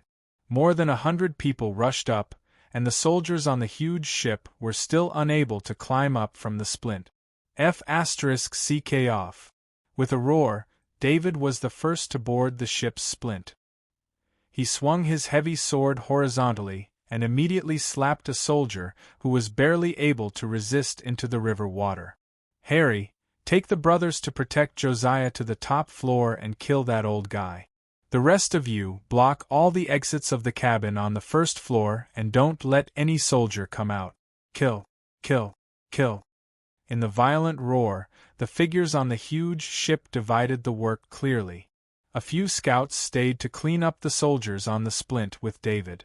Harry took the first batch of gray space members and scattered around, quickly occupying the entrance of the cabin. After a little probing, he made a safe gesture. Then Josiah, holding a magic staff, led a large group of people into the hull and quickly rushed to the stairs on the first floor. The first floor of the cabin was where the 300 soldiers were. After Josiah and the others entered, they were naturally heavily surrounded. However, no one would have thought that Josiah and the others would be so decisive. After the hull suffered a violent collision, the soldiers inside were suddenly in a mess, and the resistance force that was barely organized also seemed disorderly. Harry and the others couldn't miss this opportunity. They quickly opened the corridor and escorted Josiah to the stairs on the second floor. Then, half of the people who came in were left to guard the stairs. They took out their crossbows and shot at the soldiers, temporarily forcing them back to their rooms to buy time for the killing operation. Just as the whole ship was constantly trembling and the shouts were shaking the sky, Bosco, who was standing by the window on the top floor, looked at the splint below with his hands behind his back. The corner of his eyes twitched and he said expressionlessly, "Collision? Good plan. It seems that I still underestimated your determination. And this gray space is really a scourge." Bang! The door was directly knocked open. Enoch rushed in with a gloomy face. "Brother, it's really Josiah. They have now rushed to the second floor. We have to quickly retreat to." Before his voice died away, bang, crash. The extremely thick crystal glass of the cabin window suddenly exploded in front of Bosco's eyes. His pupils contracted sharply, and Bosco instantly jumped out with an agility that didn't match his age. Although he avoided in time, Enoch, who had just rushed in and couldn't stop his footsteps, was hit directly. He subconsciously raised his hand to protect his eyes, blocking the crystal dregs that were flying everywhere. Bosco, who had rolled to the corner of the cabin, saw this and his face changed. He opened his mouth and shouted, "Dodge!" Just as he was about to spit out half a syllable, whoosh, a pitch-black arrow stuck close to the bottom of the window and shot rapidly in at a perfect angle. Before Enoch realized that something was wrong, the arrow had already slanted 45 degrees and instantly pierced through his palm, glabella, and head. Bang! His body was thrown back and flew high into the air. When he was about to reach the roof of the cabin, the force of the pitch-black arrow was exhausted. Then, it drew a beautiful parabola and flew out of the door with the corpse. Thud! It was nailed to the opposite wall. Opening his mouth, Bosco stared blankly at Enoch, who was covering his eyes with his hand and standing upright in the air in a strange posture. He was speechless for a long time. It was inevitable that Bosco would think that someone in the family might die this time, but he had never thought that the first to die would be Enoch. It should be said that Enoch was not a simple person. He was ruthless and didn't lack anything, but he was killed by this amazing archery skill just because he was standing by the window. What a tragedy! At this moment, a feminine face poked in from the door. First, he looked at the empty window where the night wind blew in, and then turned to look at Enoch. He smacked his lips and clapped his hands. "Wow. Long time no see. Luke's archery is still so accurate that I can't help but applaud him." This heartless praise was undoubtedly harsh, especially when it came to Bosco. He suddenly stood up and his old face flushed. "Damn it, Michaud, you!" Before he finished speaking, Michaud's expression changed. "Watch out, another arrow is coming." Bosco, who hadn't straightened up yet, subconsciously squatted down. Then, his face became even more unsightly, like a steaming prawn. The reason was simple. He was now in the corner of the cabin. No matter how good Luke's archery skill was, it was impossible for him to have X-ray vision. Haha, good reaction. Michaud chuckled a few times and retracted his head. Only his voice could be heard. Old man, be careful. Before I find the boss, the bait, can't die. Chapter 709. P.S. After I finished typing yesterday, the internet was cut off and I couldn't post it. So, it's midnight today. Also, sorry, there was a small mistake. The title of the previous chapter should have been Amazing to the Peak, not Instant to the Peak. At that moment, the speed of the giant ship had already slowed down, and it was only slowly approaching with the few undamaged sails. But this couldn't change the fact that the ship was gradually sinking. The hole caused by the anchor was too big. Normally, this wouldn't be a small problem, but as long as it was remedied in time, the sailors would be able to deal with it. But now that the entire ship was in chaos, nobody dared to come out to fix it. The afterglow of the evening sun shone, and deafening battle cries could be heard from far and near on the sparkling surface of the water. This also caused the surrounding ships to hurriedly steer away, not daring to stay and watch the show. But it was also at that moment that a medium-sized cargo ship slowly approached. When it was about 30 meters away, two white figures suddenly soared into the air and jumped one after the other toward the large ship that Josiah and the others had come from. Although Josiah and the others had already killed their way over, it didn't mean that the ship was empty. In fact, there was still a figure with a bow and arrow on the roof of the ship. It was Luke. At that moment, he was knocking an explosive arrow on his Black Eagle bow. Aiming at the window on the top of the ship, he gradually drew the bow. Pausing, he suddenly turned his head. Although dusk was approaching and there was a faint mist on the river, Luke's innate vision allowed him to see a valiant figure holding a spear. F***CK. Luke cursed. He knew Xia Weian, and naturally knew how terrifying her strength was. His scalp went numb, and he didn't even think about shooting the explosive arrow in his hand to block her. He jumped onto the ship and disappeared in the blink of an eye. Bang bang. Luke had just left when Sylvia and Owens landed on the large cargo ship at the same time. Their postures couldn't be described as not domineering. But as soon as they landed, Owens' throat bobbed. He rushed to the side of the ship and bent down. Wow, Sylvia held her forehead as the corner of her mouth twitched. Finally, she couldn't help but say, "Bringing you here was a mistake. Thank you for reminding me, cough cough." Owens was still very conscious of his image. After vomiting, he waved the river water to wash his lower mouth. Then, he walked back a few steps and waved his hand weakly. "But don't worry, I won't vomit later." "Oh? Is that so?" Xia Weian pursed her lips, clearly not believing him. "That's for sure. I've already thrown up most of my breakfast and lunch." Taking a deep breath, Sylvia shook her head speechlessly and walked towards the giant ship. "You know what Tangen looks like. Let's split up and look for him. If you find him first, just send me a signal." At this time, Sylvia didn't expect Owens to help. She only hoped that he wouldn't drag her down. Owens also knew that he had become a pig-like teammate this time. He laughed awkwardly and silently agreed. In the hall on the second floor of the cabin, Josiah and the others, who were unstoppable, encountered some trouble here. There weren't any regular soldiers here, but there were more than 20 Chi warriors. Any aristocratic family would have some foundation, not to mention Bosco, who had painstakingly operated it for so many years. Although the strength of these Chi warriors wasn't too high, at least not worth mentioning in the eyes of people like Sylvia, they still brought a lot of trouble to Harry and the others.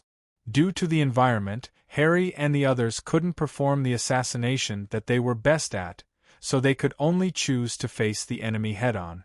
Seeing this, Josiah made a prompt decision. He once again divided half of his men to help Harry and the others deal with these Chi warriors, while he led the rest to continue rushing to the third floor. The encounter on the first 2 floors made Josiah a little vigilant. He thought that the cunning Bosco would definitely leave some dangerous means on the third floor. But when she stepped onto the third floor cautiously with a magic shield, she couldn't help but be stunned. Josiah. The design of the third floor was similar to that of the first floor. It was like the structure of a hotel. And now, on the narrow and long aisle in the middle, men and women, old and young, who were wearing all kinds of luxurious robes, were in a mess and were all squeezing toward the stairs leading to the top floor. Some people who were at the back inadvertently looked back and saw Josiah, who was holding a magic shield. They couldn't help but scream in horror. "Run, she's coming. Josiah, I'm your Aunt Julie. We were all forced to do this." Josiah instantly came back to his senses and recognized that these were the people of the Bosco family. Obviously, because they suddenly collided with the ship and rushed in too fast, these people didn't have enough time to react, so they encountered her here. Pursing his lips, Joshua's expression was dark and unclear under the flickering lights on the ship's wall. His eyelids drooped slightly as he murmured in a low voice, "There will always be people who have to pay the price for doing wrong. This is the path you have chosen."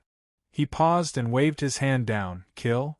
This time, the people who came with her were the elite scouts in the army, and short crossbows were one of the standard equipment for scouts. Hearing the command, they raised the crossbows that had already loaded short arrows. Swoosh, swoosh, swoosh. Blood splattered and screams instantly filled the narrow aisle. Not all aristocrats knew how to fight energy, let alone these family members. So in this narrow space, the crossbow arrows were really lethal to ordinary people. With just one round of arrows, dozens of people fell into a pool of blood. Screams, pleas, curses. Josiah bit his lip and stepped forward. He waved his magic wand, and ice arrows were constantly produced out of thin air in front of him. He waved his magic wand. Swoosh, swoosh, swoosh. What about women and children? When the City of Dawn was invaded, were there not enough deaths? What about family members? Now, in the Grey Coat Army, how many people had lost their family members forever? Since you want to become aristocrats so much, let's hope that there is a title in hell that you can dream of. Magic and crossbow arrows instantly filled the aisle with the smell of blood. Of course, although Josiah and the rest quickly cleared the obstacles, there were still many people who escaped to the top floor. Without hesitation, Josiah took the lead and climbed up the blood-stained stairs and rushed to the 4th floor. The 4th floor was similar to an observation deck. It was very large and had a white ceiling. The surroundings were made of crystal glass that was extremely transparent. In the center there was a raised circular stage. Looking at this, one could not help but imagine many well-dressed ladies and aristocrats gathered here, looking at the poignant sunset outside the crystal glass. They clinked wine glasses with each other, or communicated with each other, or talked about business. And in the middle of the stage, there were pairs of young men and women dancing gracefully. Of course, these were just imaginations. After returning to reality, there was only Bosco in the center of the stage with white sideburns and curly hair. Behind him, there was a middle-aged man with an expressionless face. The men and women of the family who had just escaped were curled up in the back corner with lingering fear on their faces. "Ha, welcome, Miss Josiah." "Oh no, I should call you Leader Joshua." Bowing slightly, Bosco had a smile on his face. He had a unique aristocratic demeanor. Josiah stood at the entrance of the stairs and first observed the surrounding environment. Then, she looked at Bosco with a frosty face and said coldly, "Don't put on such a hypocritical attitude. You are a traitor of the Grey Coat Army. Hearing the word leader from your mouth is tarnishing my ears and tarnishing the Grey Coat Army." "Maybe, but I have no other choice." Shaking his head, Bosco was not angered. Instead, he admitted it generously, "You are also an aristocrat. You should know the responsibility of a patriarch to the family. The Temple of Light is too powerful. I can't bet the fate of the family on the side that has no chance of winning.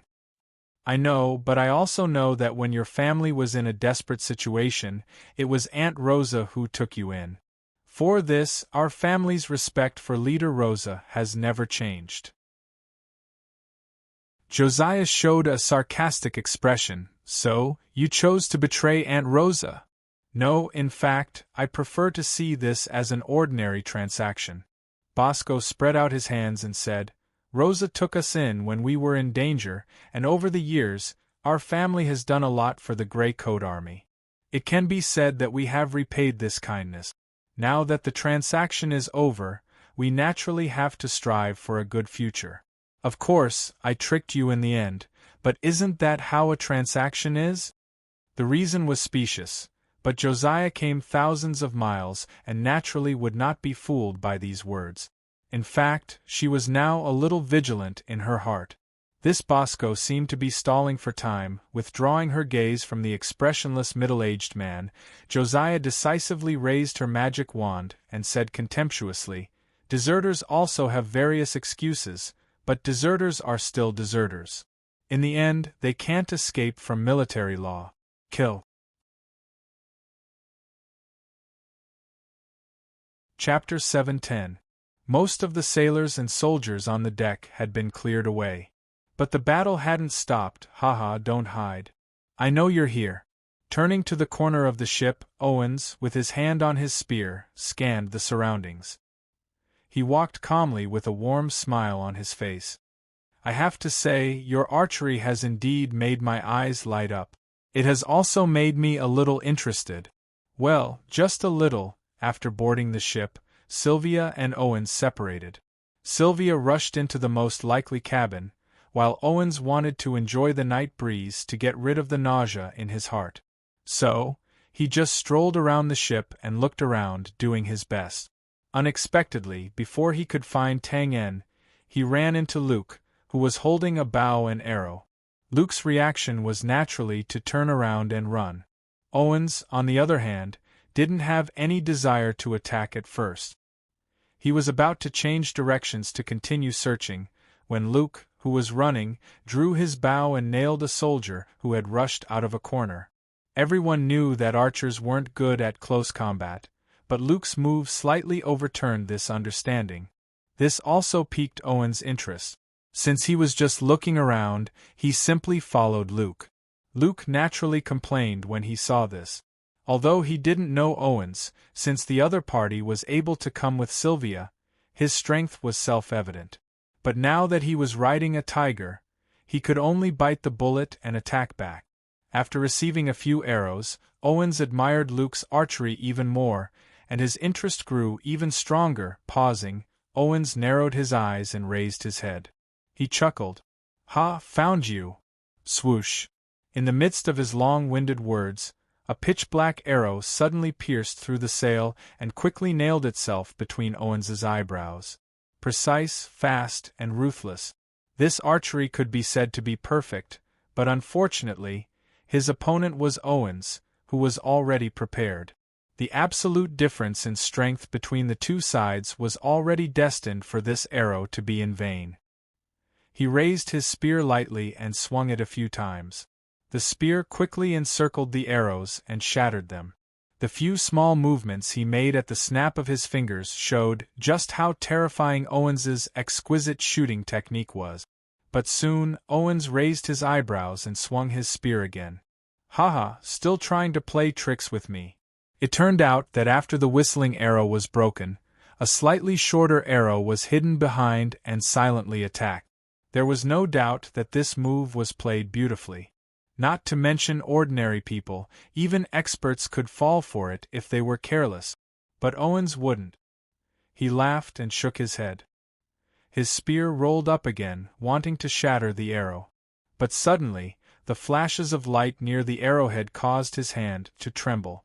His expression changed greatly. The spear that he had smoothly pointed down suddenly stopped in midair. Without delay, He drew a half arc and gently changed the direction of the arrowhead. Then, his figure retreated quickly. Boom! Flames erupted, and black ash rose into the air. A huge hole was blown up in the corner of the hull, and wood chips flew everywhere. Cough, cough. After the explosion, there was a few coughs. Owens's figure quickly rushed out of the black ash. His handsome face was stained with some black ash, and he looked a little miserable. Explosive arrow, cough, cough, ruthless, treacherous. He rushed forward a few steps and used his spear to pry open the canvas. Naturally, there was nothing behind him. Owens wasn't very angry. Narrowing his eyes, he looked at the entrance to the first floor of the cabin in front of him. After hesitating for a while, he stepped in. It's getting more and more interesting. Fine, let's see what other surprises you can bring. Compared to the playful Owens, Luke was undoubtedly in a lot of trouble. If it wasn't for the fact that Owens was in such a poor state and couldn't pursue a long-distance pursuit, he wouldn't have been able to hold on until now. The battle on the first floor of the cabin was the most intense. The small houses on both sides were basically destroyed. The hundreds of soldiers were now gathered in the innermost area and were gradually advancing, wanting to force their way down the stairs. But the scouts of the Gray Coat Army had the geographical advantage. They were on high ground and shot fiercely with crossbows, constantly forcing them back. Luke only glanced at it from afar before he quickly rushed into the half-collapsed room on the left. He concealed his aura and hid under the debris. He had no other choice. There was a barrier in front and a strong enemy behind him. He couldn't run away, so he could only hide nearby and take a gamble. As soon as he hid, Owens walked into the cabin with his spear. Narrowing his eyes, he looked at the unusually lively battle inside and didn't care. He retracted his gaze and frowned at the many ruined rooms on both sides. Obviously, this environment wasn't suitable for searching. He rubbed his forehead, a little troubled. This again. Since you like to play hide and seek so much, I'll play with you. This was the difference between Owens and Sylvia. If it was Sylvia, she would definitely brandish her spear and smash it to force Luke to jump out. As for whether the ship would collapse because of this, who cared? But Owens wouldn't do that. Just like his exquisite marksmanship, he really couldn't play with violence. Of course, the main reason was that he didn't take it to heart. He was just playing like a cat playing with a mouse. Luke's hiding skills were pretty good. Of course, the people in the gray space were very good at this. Owens didn't expect Luke to be so bold as to hide near the entrance, so after searching for a while, he focused his attention on the few intact rooms. Seeing Owens's figure gradually walk over, Luke, who was hiding under the debris, slowly heaved a sigh of relief.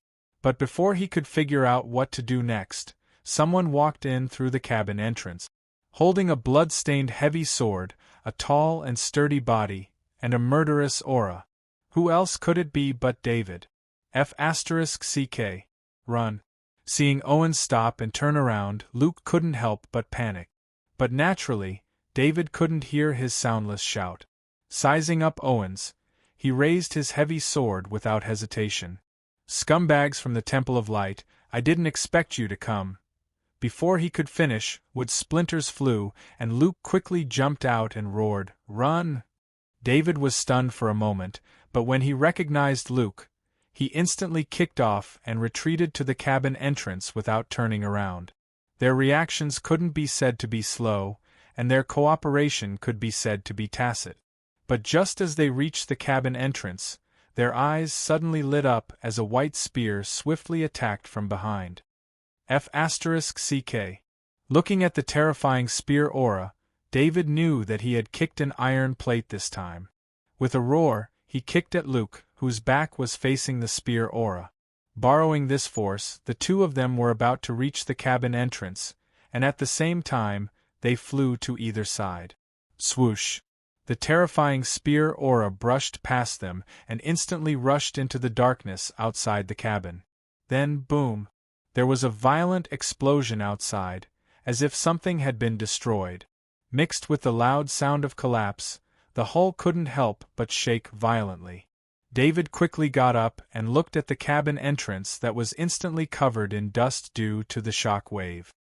He opened his mouth and looked at Luke, who had just gotten up. The latter spread his hands innocently and smiled bitterly. "You killed me! Ha! This hide-and-seek is interesting. I only wanted to find one, but now there are two. God of light bless us." Shaking his head with a smile, Owens casually made a Temple of Light blessing hand gesture and approached. But just as David and Luke were waiting, Owens took a few steps forward and stopped. His throat moved, and he couldn't help but reach out to support himself against the wall of the ship, his pale face even more bleak. Luke couldn't fight in close combat, so David naturally had to brace himself and take the lead. Naturally, he wouldn't let go of this opportunity. Without considering whether or not this was a trap, he suddenly stepped forward and swung his sword, the fighting aura in his body erupting as he slashed down.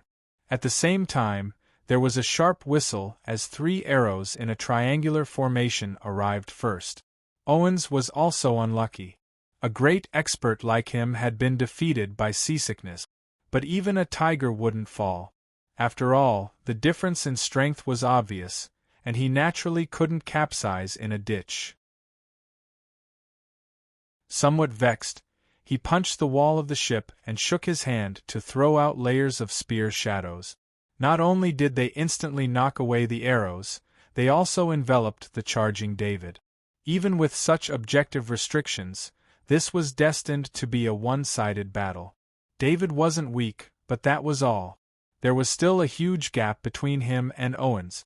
If it weren't for the fact that Owens didn't want to use his fighting aura right now to avoid causing a huge change in his body, he might have been able to completely defeat David in one blow. Even so, relying on the long spear's attack distance advantage, just by relying on the illusionary spear technique that seemed dazzling and extremely flashy, but in reality, every move was aimed at a vital point.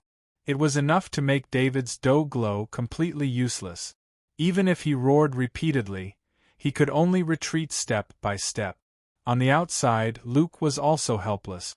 The arrows he shot out couldn't pass through the spear shadows at all, and if he used special arrows like explosive arrows, they would hurt David. It was completely useless. In the end, he simply gritted his teeth, put away his longbow, drew his dagger, and pounced. Because of Tangen's influence, except for people like David, who were in charge of a fence, basically everyone in the gray space knew how to wield a dagger or two, and they were all pretty good at it. But there was no doubt that this didn't affect Owens at all. He only expanded the range of the spear shadows a little, and took the opportunity to encircle Luke. This was the gap between their realms. It was like an insurmountable chasm. "You're pretty strong. You should be the gray space, right?" Owens still wanted to say something, but his throat moved, and he wisely gave up on the idea. He took a deep breath and quickly said, "Game over. Lie down." As soon as he said that, the spear shadows suddenly became denser. He said lie down, not die. Clearly, Owens wanted to fish information about Tangen out of David and Selena. Of course, he had to make David and Luke completely lose their ability to fight first. David and Selena, who were already having a hard time dealing with this, were now in even more danger. But at that moment, suddenly, bang! The wall above Owens suddenly exploded. Wood chips flew everywhere, and in the midst of it, an inconspicuous blade light pierced the top of his head. Another one! The spear paused and was pulled back. Owens didn't look surprised. His strength was enough to ensure that he could deal with it calmly most of the time. The spear was aimed at the back of the blade light, where a blurry figure was. But the moment the spear touched the figure, Owens's face changed as he sensed a sense of emptiness from the tip of the spear. At that moment, wind suddenly blew behind his head, and he could almost feel the unique sharpness of a metal weapon. He was careless. Sighing inwardly, Owens didn't panic. He stepped to the side and his body spun quickly, and the handle of the spear struck back, like a textbook example of a counterattack. However, Owens only managed to turn his body halfway to avoid the pitch-black dagger stabbing at him from behind. His expression suddenly turned bitter. His mouth twitched and puffed, puffed and puffed. It was obvious that this violent movement of his body had triggered the turmoil in his body, and this was reflected in the fact that his body turned sluggish for a moment, and he could only watch helplessly as a whip kick came at him, right in the middle of his chest, wah, bang. Accompanied by the clear sound of vomiting, the figure in holy armor instantly crashed through the wall behind him and fell into a half-collapsed room. As if a load-bearing wall had been broken, the wooden room shook a few times and collapsed with a rumble, until it was completely reduced to ruins. After the successful attack, the sneak attacker turned sideways, revealing a feminine and delicate face under the dim light. His eyes drooped slightly as he looked at the dazed David and Luke, and a familiar smile appeared on his face. Hee, long time no see. Your skills are still so trashy. Chapter 7:11. Compared to the dramatic fight on the first floor of the cabin, the battle on the top floor of the cabin was much crueler. The middle-aged man who stood behind Bosco was actually the only high-level warrior in the Bosco family. In fact, he was not the only one, but when Borg sought revenge on Tang En for the death of Bull last year, he brought along a high-level warrior and several mid-level warriors, but they were all destroyed by Tang En's storm. But even if there was only one left, his combat power was still extremely powerful in the current battle.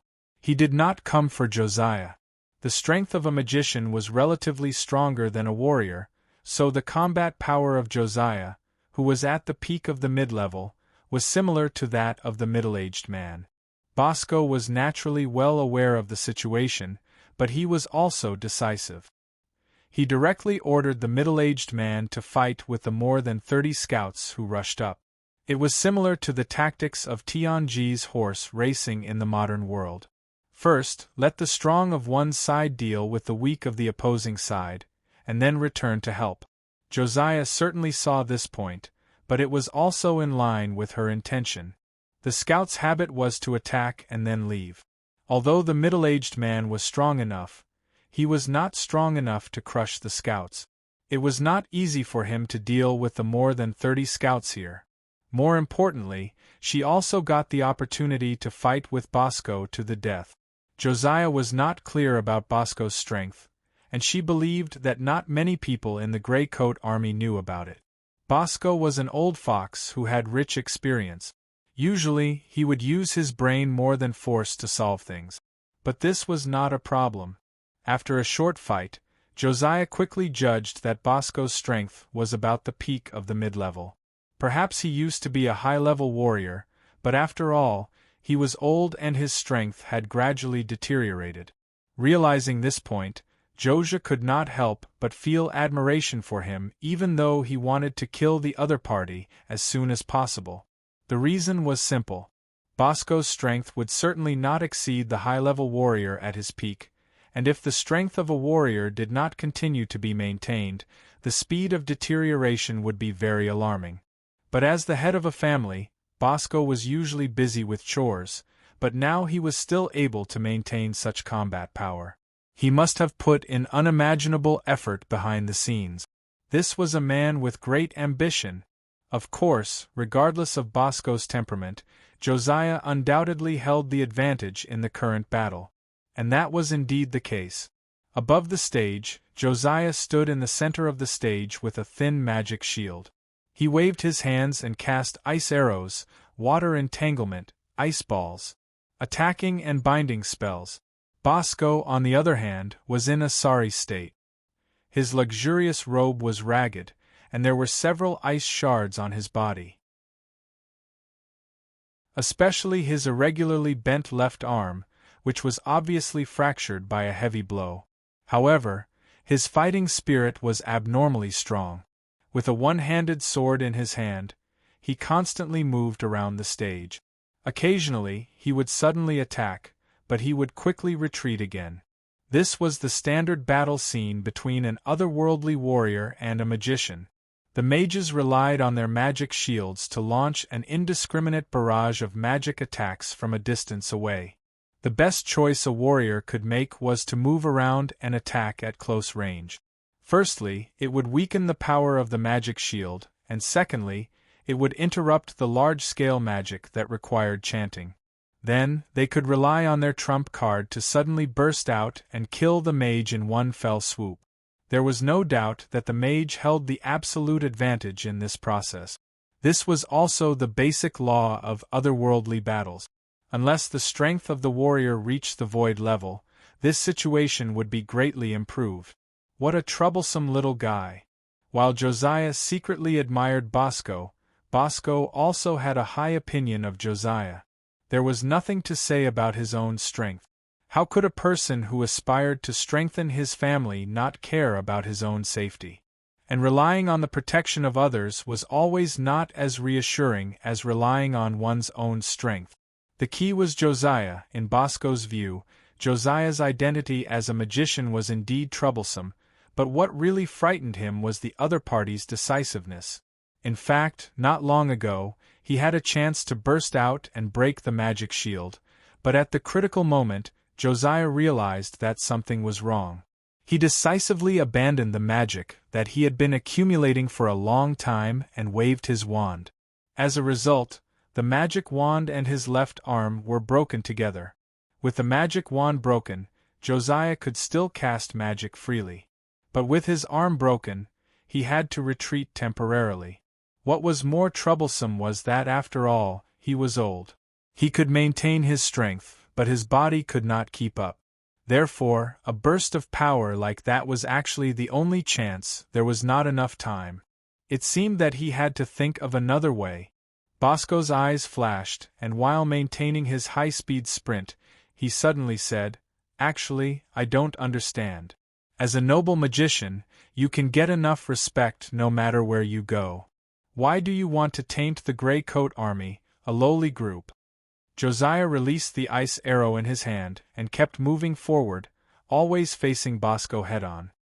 He pursed his lips and said, "Lowly? Is this your impression of the Grey Coat Army?" Bosco waved his sword to break the ice arrow and barely stepped back to avoid it. His voice was a little breathless. "Isn't this the impression of all the nobles, few of the Grey Coat Army? Maybe, but not including me." Josiah lowered his eyes and waved his hands dexterously, forming a mysterious gesture. "Actually, you don't know, you will never know, how much courage it takes to walk on the right path." The ice ball suddenly dispersed. "Including you, your vision is too narrow, so narrow that you can't see anything other than yourself and your family's interests." Bosco wanted to dodge, but what followed was a low-level binding spell. Families, forces, and empires will eventually be destroyed. And reform, continuous reform, will eventually be immortal. Bosco waved his sword and cut off the entangled water snakes. Boom! The ice ball exploded on the side of Bosco's body. He stepped on the ice shards and shook a few times, barely keeping his body stable. "I have to say, your thinking is beyond my expectation. I can now be sure that you will be a more suitable leader of the Grey Coat Army than Losha." But Bosco's footsteps paused, and he suddenly stopped dodging. Instead, he smashed the complicated low-level magic head-on. Looking behind Joshua, a scheming smile appeared on his face. "This time, I am the winner." With a magic shield, he was not afraid of a sneak attack. Josiah turned his head sideways and frowned. On the side of the giant ship, a large ship was rapidly approaching, and he could vaguely see the reflection of the white armor. "Do you think I only have so many people in the ambush? Do you think you have seen through all my tricks? Do you think you have cut off my escape route? Haha." Bosco finally couldn't help but laugh. "Let me tell you, the 300 soldiers on the ship are only Bran's forces. And don't forget, you have also offended the Temple of Light. I know that you will definitely send people on the ship to investigate, so I put the Knights of Light on another ship." He spread out his hands. "See, it's just a small trick and you are so easily fooled." That's because we have no other choice, and we can't tolerate a traitor like you to live another day." Turning his head, Joshua quickly regained his composure, and his determined look became even more determined. With one hand brewing a low-level magic spell, the other hand pulled out a dagger from his chest, and he actually dashed forward madly. "I really want to know how long you can run now, Bosco, old minister." Bosco's eyes twitched a few times, and his expression was bitter. Josiah undoubtedly saw through his biggest weakness, which was his almost exhausted physical strength. As a result, it was hard to say whether he could hold on until the ship approached. His original plan was to destroy Josiah's will, but now it seemed that it had the opposite effect, and Josiah was going to risk his life. As a magician, it was fine to hit people with a staff, but what was the matter with wielding a dagger? She hurriedly jumped off the stage, no longer caring about her previous calculations. She screamed at the middle-aged man who was entangled by dozens of scouts, "Save me, quickly come and save me." The ship carrying the Knights of Light was undoubtedly the deciding factor in this fierce battle on the river. But at this moment, nobody noticed that on the other side of the ship, a small boat with a single sail was also rapidly approaching. Yes, it was so small that it was insignificant, but it was also because of this that it was faster than a large ship. F***ck, we finally made it. Tang En sighed as he shook his sore hands and looked up at the sinking ship. Looking around, he said, Where should I get on the ship? Why are you being so polite?" His eyes focused and quickly locked onto the third floor of the ship, where there was a window without crystal glass, as if it had been deliberately opened for him. Of course, Tang En didn't know that this was caused by Luke's arrow attack earlier. He quickly maneuvered the boat to approach the window agilely, and with a kick, the boat was almost submerged. Borrowing the force, Tang En instantly soared into the air. He stepped lightly on the hull of the boat twice, and as if he was jogging, he jumped straight into the window on the third floor. As soon as he landed, Tang En couldn't help but be stunned. Not far in front of him, outside the door, a familiar figure was nailed to the ground.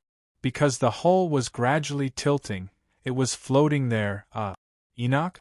Tang En had always had a good memory. Even if Enoch stretched out his hand to cover half of his face, he still quickly recognized him. He shook his head, somewhat speechless. Damn, the impact of this return is too great. After a few steps, he paused and looked at the crystal debris under his feet. He looked back at the window, and finally looked at Enoch's body again. He said thoughtfully, "Such archery. Gray space is also here." Speculating, Tang En sniffed and quickly walked out of the room. Looking around, he saw that the right side was empty, while the left side near the stairs was covered in layers of corpses. Most of them were killed by crossbow bolt. Blood slowly seeped into the cracks in the wooden boards. He reached out and patted Enoch's shoulder. "I knew you couldn't give off such a strong smell of blood alone." Since there were corpses on the stairs to the left, Tang En naturally chose to go there and investigate. But at that moment, a door creaked open behind him. "I'm hungry, where is he?" "I'm King hungry." He turned around and saw a young man with messy hair and a thick cigarette in his mouth. He was wearing a shirt casually and had messy hair. He looked completely like a homeless person and walked out of the door. They looked at each other and touched his nose. "It's you, Borg." Chapter 7:12. He got up from the bed in a daze. His brain felt as if it had been stuffed with 1,000 kilograms of muddy water, sticky and unusually heavy. The room was dark, and only the silver candlesticks in the far corner that were about to burn out were still emitting a faint light. He sat in a daze for a long time, his eyes empty. Only after the hull shook again did his stiff thoughts begin to flow, telling Borg how he was woken up just now. Borg looked at her in a daze and rubbed the side of his head. He vaguely remembered that this seemed to be his cousin, a cousin from a side branch of the family. Her identity was recognized, but it didn't matter what her name was. Jenny, Shirley, Melissa. Who knew? What, haha, who cared? The nobles never got tired of this. What's more, I'm the direct heir of the family. They came to me voluntarily, who can I blame? Borg retracted his gaze as these boring thoughts ran through his mind. Seems like I'm a little hungry, grumble. His hunger grew stronger as he thought about it, and his lower abdomen made a few sounds of wanting to eat. Frowning, Borg turned his head again and groped around on the wooden table beside the bed. Vase? Can't eat, throw away. Red? Hateful color, throw away. What's this? Looking at the thick cigarette in front of him, Borg grinned happily. He greedily stuffed it into his mouth and took a few bites before he remembered to light it. Phew! Exhaling a long column of smoke and shivering, Borg suddenly felt much better. He seemed to be floating, and the previous heavy feeling instantly disappeared. He then touched his lower abdomen, seemingly feeling even hungrier. He casually put on a shirt, got down on his bare feet, and rummaged around. The floor of the room was spread everywhere, but there was no food. Damn it! Borg cursed and scratched his messy hair. He hesitated for a moment, but still staggered to the door. He pushed the door open and muttered in dissatisfaction, "I'm hungry, where is she? I'm King hungry." Then, under the dim light, a nightmarish familiar face came into view. "It's you, Borg." With a soft sigh, the thick cigarette fell to the floor. Borg blinked his dispirited eyes and suddenly laughed. "Haha, you're here again. Illusion, it's all an illusion." He shifted his gaze slightly and saw Enoch, who was nailed to the wall. He subconsciously smacked his lip. "Third uncle, you've smoked too much, smoked too much." The illusion looked at him from head to toe and walked over with a strong smell of blood. As it got closer, the face of the Nightmare Lord became clearer. Borg unconsciously took a step back, waved his hand, and laughed nervously. "Hee, how are you going to kill me this time?" "You can't kill me, it's always like this." "You're an illusion, I'm not afraid of you." The illusion walked up to him, bent down, and picked up the thick cigarette on the ground. They stared at each other for a few seconds, frowned, and pressed on his chest. The smell of burnt flesh was followed by an intense pain that spread from his chest to his entire body. "Ah!" With a scream, the feeling of light-headedness in Borg's mind instantly disappeared. His wandering eyes finally focused as he saw the face in front of him clearly. He turned around and ran. Bang! He hit the wooden door and fell heavily to the ground. Even so, the great fear in his heart still made him reach out and crawl into the house. "Are you awake?" Throwing away the cigarette, Tang En squatted in front of him and asked calmly. He nodded subconsciously at first, then hurriedly shook his head. In the end, he didn't dare to look up at this ordinary and calm face. He muttered in a low voice, "You can't kill me, you don't dare to kill me. My father won't let you go, the Temple of Light won't let you go, no one will let you go." Shaking his head slightly, Tang En looked at the crawling maggot in front of him. He couldn't associate this with the high-spirited Borg from before. He rubbed his eyebrows, feeling a little absurd. This is the kind of person who reported me? Causing me to be wanted all over the continent, causing the Grey Coat Army to completely collapse? You!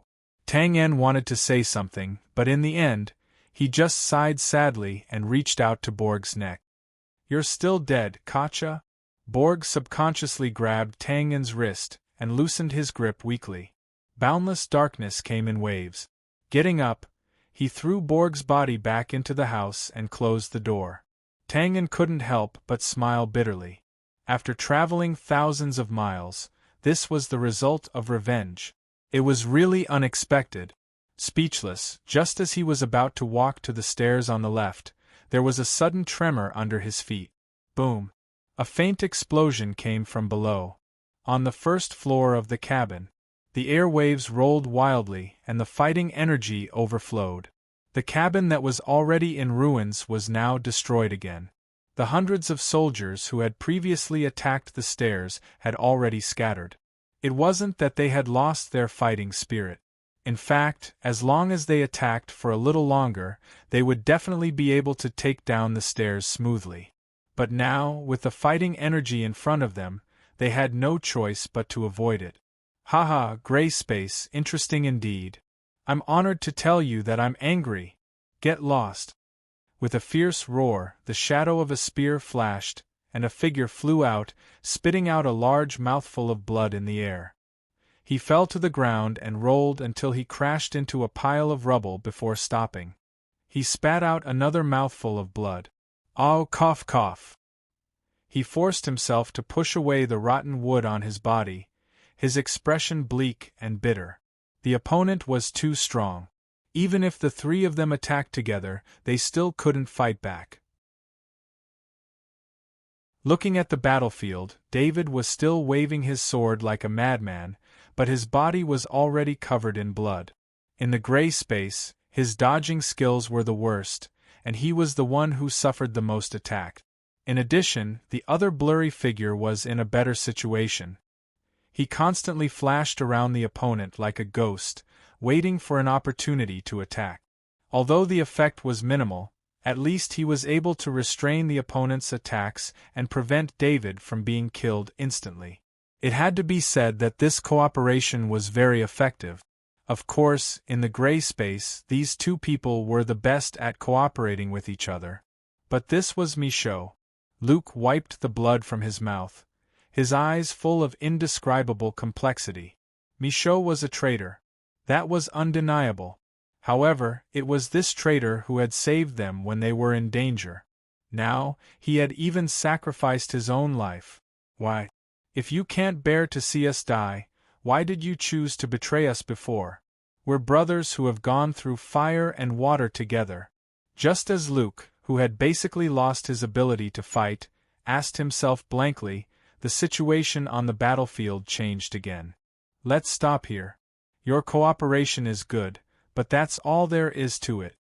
As soon as the words left his mouth, the white light suddenly surged like a tide, mixed with the shadows of the spear, and instantly shot out. Boom! The airwaves rolled, and the hull trembled. Pew, under the indiscriminate attack, David and Michaud were like willows in the wind, and with just one touch, they both vomited blood and flew back. Owens's absolute strength was undoubtedly terrifying, and it wasn't something that David and Michaud could resist. More importantly, after being kicked by Michaud, although it was humiliating, Owens felt a lot better. At least, he didn't feel like vomiting for a while. Why? Why did you betray us? David's injuries were very serious, but compared to that, he was more interested in the reason behind this question. Michaud's movements were outstanding. Although he had also been sent flying back, his injuries were undoubtedly much better. He slapped the floor and instantly got up. Glancing at the agitated David, he said indifferently, "Didn't Angus tell you? You should already know, right?" David raised his head and roared, "No my ass. I don't King believe it. I don't believe it. But it's the truth. Didn't you come this time to kill me?" David was stunned. Then he lowered his head like a deflated balloon and murmured, "Then why did you save us?" After a few breaths of silence, Michaud said, "I knew I couldn't live, and I didn't want to kill myself. Originally, I wanted to die at the boss's hands. That was the best outcome for me. Unfortunately, the boss didn't come this time, so I saved you." Michaud narrowed his eyes and looked at Owens, who was coming over. He laughed at himself and said, "I didn't have a choice. At least, he's very strong. It's not bad to die at his hands." After saying that, Michaud didn't say anything else. He grabbed his dagger and rushed at Owens again. The shadow of the spear appeared again. "Can you still fight?" "Haha, unfortunately, it's just a dying struggle." David and Luke had basically lost the ability to fight. They could only watch as Michaud crashed into the shadow of the spear. They knew in their hearts that Michaud's strength was far inferior to Michaud's. In addition, Michaud had already lost his will to die. David and Luke looked at each other and slammed their fists on the ground. They roared at the same time and staggered a few steps. At this time, they didn't know what a traitor was. They only knew that it was their brother who was in danger, their brother who had risked his life for them. Just based on this point alone, they would absolutely not stand by and do nothing. Life, let's live together. Death, let's face hell together. That was all. Unfortunately, their injuries were too serious and their speed was too slow. Michaud, who was fighting alone, was like a candle in the wind under the phantom spear technique. He was in imminent danger. This was inevitable. Michaud's speed was very fast, but it was obvious that he hadn't reached a certain level yet. Owen's, on the other hand, was good at fine marksmanship, and his attack speed was even more terrifying. As a result, Michaud, who had been deprived of his only advantage, was naturally defeated. However, Michaud's skill had undoubtedly aroused Owens's interest. He kept shaking his head and said, too slow, your attack speed is too slow. It's flashy but useless, speed up, continue to speed up, it's far from enough, is this all you can do? How disappointing. Then, I'm sorry to tell you that you're going to die. Before he could finish his words, an interested voice suddenly sounded. Well, your attack speed is very fast?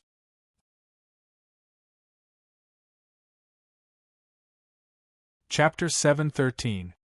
Your attack speed is fast? The shadow of the spear paused, and Owen's expression changed instantly.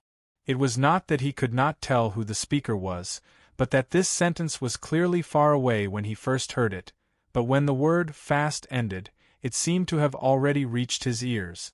What kind of speed was this? Before he could answer his doubts, a bone-chilling, killing intent came crashing down on him. His exposed skin felt as if it had been pricked by needles. Roar! Howling angrily, Owens ignored Michaud, who was struggling on the verge of death. Contrary to his previous calm posture, Owens twisted his waist and stepped sideways. His body leaned forward, and in an instant, he jumped out in a sorry state. An expert. An absolute expert. Owens had such strength and was promoted to one of the 12 knight commanders. Naturally, he was not a flower in a greenhouse. Although he didn't have Xia Weian's hatred of evil and his battle record, his actual combat experience wasn't bad either. Precisely because of this, he knew even more clearly that a person with such a strong killing intent was a terrifying existence. Michaud did not hear the voice. In the battle just now, he could not have heard anything. However, as the pressure on him decreased, and he fell to the ground unconsciously, he saw a familiar figure flash before his eyes and pounce on Owens, who was dodging to the side. He was stunned. Who are you? Owens had just stabilized himself and did not have time to fight back. The attack was already in front of him. He could not help but ask in horror. There was no answer. There was only a sky full of stars, and the sharp whistling sound was ear-piercing. Owens was good at small and dense attacks. When he saw this, his pupils shrank.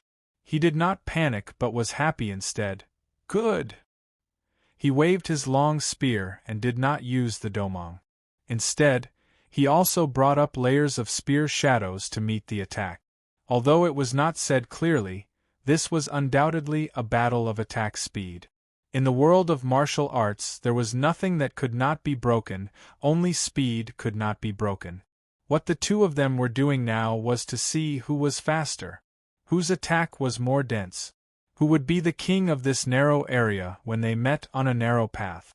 Owens was very confident. The source of this confidence was not only because of his famous fighting style, but also the natural advantage of the long spear. Everyone knew that spears were long-range weapons. At first glance, it didn't seem as light as a dagger, so its attack speed was naturally slower. However, this was not the case in reality. Or rather, this was just the opinion of ordinary people. In the eyes of an expert, the difference in weight between a spear and a dagger was negligible. It was laughable to use this as a standard. Weapons were the extension of fists. As long as one wielded them well, they would be able to bring out the essence of the weapon. It was not just a simple metaphor.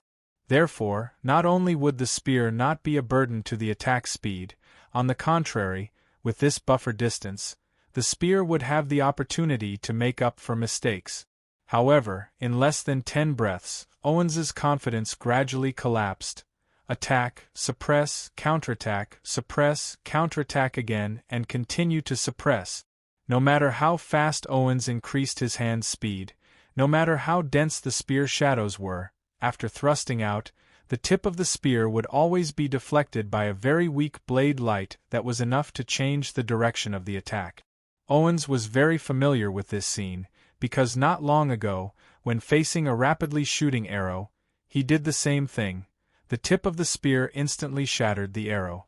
This process seemed to be understated, but in fact it involved the accuracy, speed, prediction, and other abilities of the attack.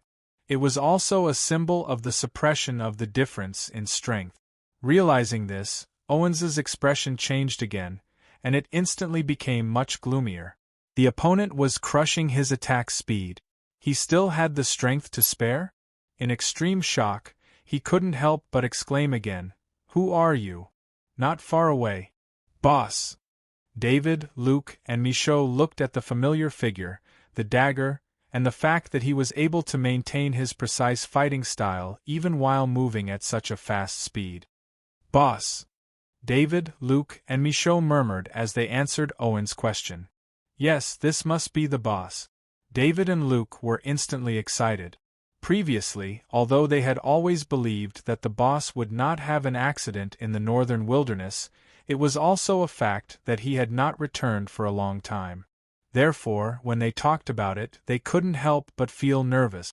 But now, this feeling disappeared in an instant. The boss was back, and at the most critical time. Compared with David and Luke's excitement, Michaud's expression was much more complicated. There was also excitement, but most of it was confusion. Originally, he had already thought of a plan. When he met the boss, he would fight, and then die under the boss's blade, and everything would be over. But now, this simple plan was suddenly blurred. He had been taught by the boss until now, and they had been through a lot together. How could everything be over? Of course, Owens couldn't hear what David and the others were saying now. Just like Michaud before, the threat of death was like a dark cloud in his heart. Even if there was a thunder in his ears now, he couldn't hear it, let alone the sound of talking. Of course, this voice did not include Tang En's voice. After opening his mouth, Tang En did not answer the question. Instead, he said indifferently, too slow, your attack speed is too slow, flashy but impractical." Hearing these familiar words, Owens's face instantly stiffened. In anger, he once again violently moved his hands, but the result did not change at all. Oh no, there was a little change. That was, the dagger had officially cut into the buffer distance of the spear. Helpless, Owens had to retreat in order to regain the advantage of the attack range. But after taking half a step back, the voice came again from all directions, a little faintly discernible. Speed up, continue to speed up, this is far from enough. Roar, bastard." Owens roared angrily, and his eyes almost popped out of their sockets. The intense shame turned into a raging fire that instantly burned his body and mind. He forcefully pulled back half a step, but in the end, he could not take another step, because the blade light was right in front of him. His mistake directly sent him directly under Tang En's attack. Retreat, tap, one wrong step. Step by step. One step back, step by step. Owens's careful spear attack was a little messed up. Now, not only was he unable to attack, but even defense was a big problem. Is this all you can do? That's really disappointing. The advantage was obvious, but Tang En still had no intention of letting Owens go, and continued to provoke and humiliate him. Because in this battle, Tang En was not fighting for himself. The reason was very simple. Relying on hand speed alone could not kill people. Without the enhancement of blood energy, even if the dagger was sharp, It would not be able to pierce through heavy armor. It was meaningless, but Tang En still had to do it. The reason was also very simple. No matter what, Michaud was his right-hand man and proud disciple. Since he was humiliated, then as the boss, he naturally had to get back at him. Step by step, the attacks became more urgent. I'm sorry to ask. Owens naturally did not know that this humiliating battle in front of him was caused by his nagging. Of course, even if he knew, he did not have the time to feel wronged now. Because when he retreated step by step and looked at the dazzling blade light in front of him, he suddenly found himself a little dizzy again, and the tumultuous sea in his chest began to brew. This situation was not unexpected, and Owens knew it in his heart. It was nothing more than the violent movements of his limbs, coupled with the fact that his eyes could not keep up with the opponent's attack rhythm, so he gradually became dizzy. But even if he knew, what could he do? Owens smiled bitterly. He could not just wave his hand to stop the battle and say, "Wait a moment, let me recover first." He continued to speak. "Your attack speed is fast? This is." Tang En narrowed his eyes and took a step forward, directly breaking the momentum of the spear, and instantly closed in on Owens. Then, with a flip of his right hand, the dagger disappeared, and he clenched his hand into a fist and brazenly punched Owens in the middle of his chest. "Bastard, don't hit there!"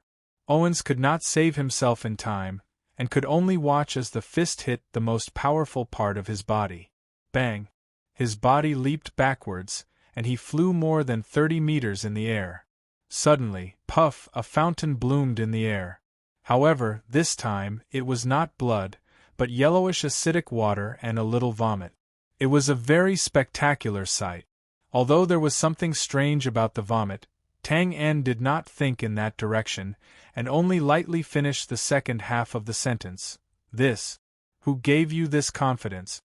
After the words fell, Owen's body fell down, and with a bang, he smashed into the ruins.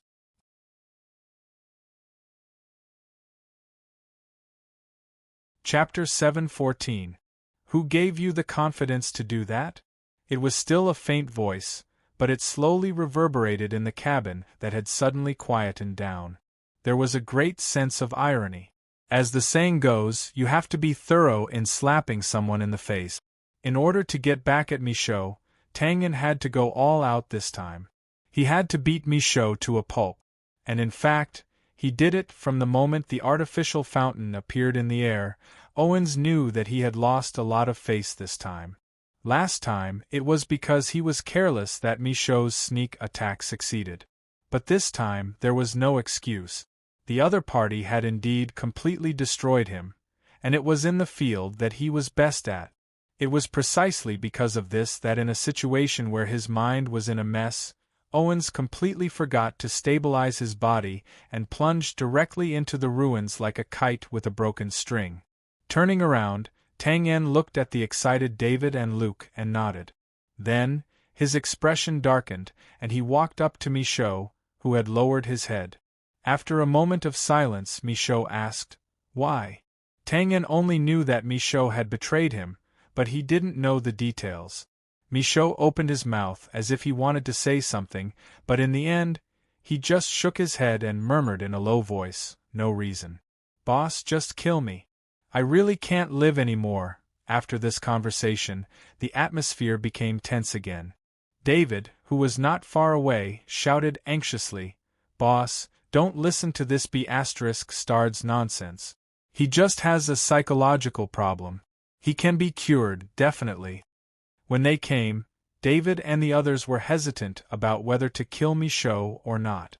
After fighting side by side with him just now, they were even more hesitant now. Therefore, when they saw Michaud begging for death, they couldn't help but panic and hurriedly plead for mercy. Luke's thoughts were undoubtedly much clearer than David's. He hurriedly said, "Boss, Michaud saved us just now, which means that he didn't completely betray us. At least, he didn't betray us. Also, when the City of Dawn was invaded, he even sent Angus out safely." "Yes, yes, yes." David nodded repeatedly. "That's right. Humans were selfish. David and the others were born in the Grey Coat Army, so they naturally had deep feelings for the Grey Coat Army. But if Michaud, who had gone through life and death together with them, had to die because of this, they couldn't do it. Sure enough, the old butler's analysis was right. Michaud has completely gone astray. Tang En sighed inwardly and looked at Michaud with a frown. However, the latter only shook his head slightly without saying a word. Seeing this, Tang En thought for a moment and turned to look at David. Who else is coming this time? Is Bosco dead? Oh no.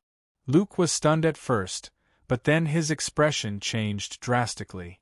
Boss Josiah is now on the top floor of the cabin. I don't know if Bosco is dead or not. But I saw Sylvia earlier. Who? Sylvia? Subconsciously touching his nose, Tang En's demeanor of an expert was instantly gone, and his eyes were a little flustered. Fortunately, Luke didn't notice. He shook his head and sighed. Yes.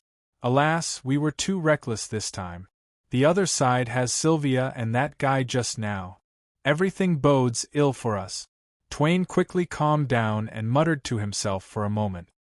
He looked at Owens, who was still patting his chest and was about to spit out his grievances, and said decisively, David, you guys go first. I'll bring Joshua out. You can't leave. At this time, Michaud suddenly shook his head and said, Bosco has a backup plan. Now, another ship with Knights of Light should be here. What? David was shocked when he heard this. Tang En raised his eyebrows slightly, but he didn't panic at all. He calmly looked at Michaud and asked, So? Luke was the first to realize what was going on. Since Michaud already knew about this, he wouldn't just stand by and watch them jump into the trap. Obviously, of course not. Otherwise, he wouldn't have saved them just now. From another point of view, if Michaud had a backup plan, it would undoubtedly be a great opportunity for them to atone for their sins. Although it wouldn't be as serious as the consequences of Dawn City being destroyed, it should be enough for them to be forgiven by their boss. Realizing this, Luke's expression suddenly became fervent, and he stared at Michaud without blinking. Haha, boss is really boss. I don't know why Sylvia and the others are here, but this shouldn't be arranged by Bosco. He doesn't have the power to do so. But my people have already taken control of the ship, so when all the Knights of Light board the ship, you can take the opportunity to leave on the ship. Secretly plotting? Tang En nodded, then looked at Michaud and asked calmly, Since you chose to betray us, why did you still do this? Michaud lowered his eyes and looked away. I don't know. My original plan was to have my boss come and die under your sword without involving anyone else. After a pause, he continued, Besides, it was only my idea to betray you. The members of the gray space under me are innocent, and they shouldn't bear this crime. This idiot. Hearing this, Luke became anxious and quickly shouted, Boss, it's not like that. Michaud was just being impulsive. He wanted to redeem himself. Tang En waved his hand and interrupted him. He squatted down and looked at Michaud quietly, and he couldn't help but feel complicated. Michaud used to be his favorite disciple, but now, he was close to becoming a ruthless killing machine.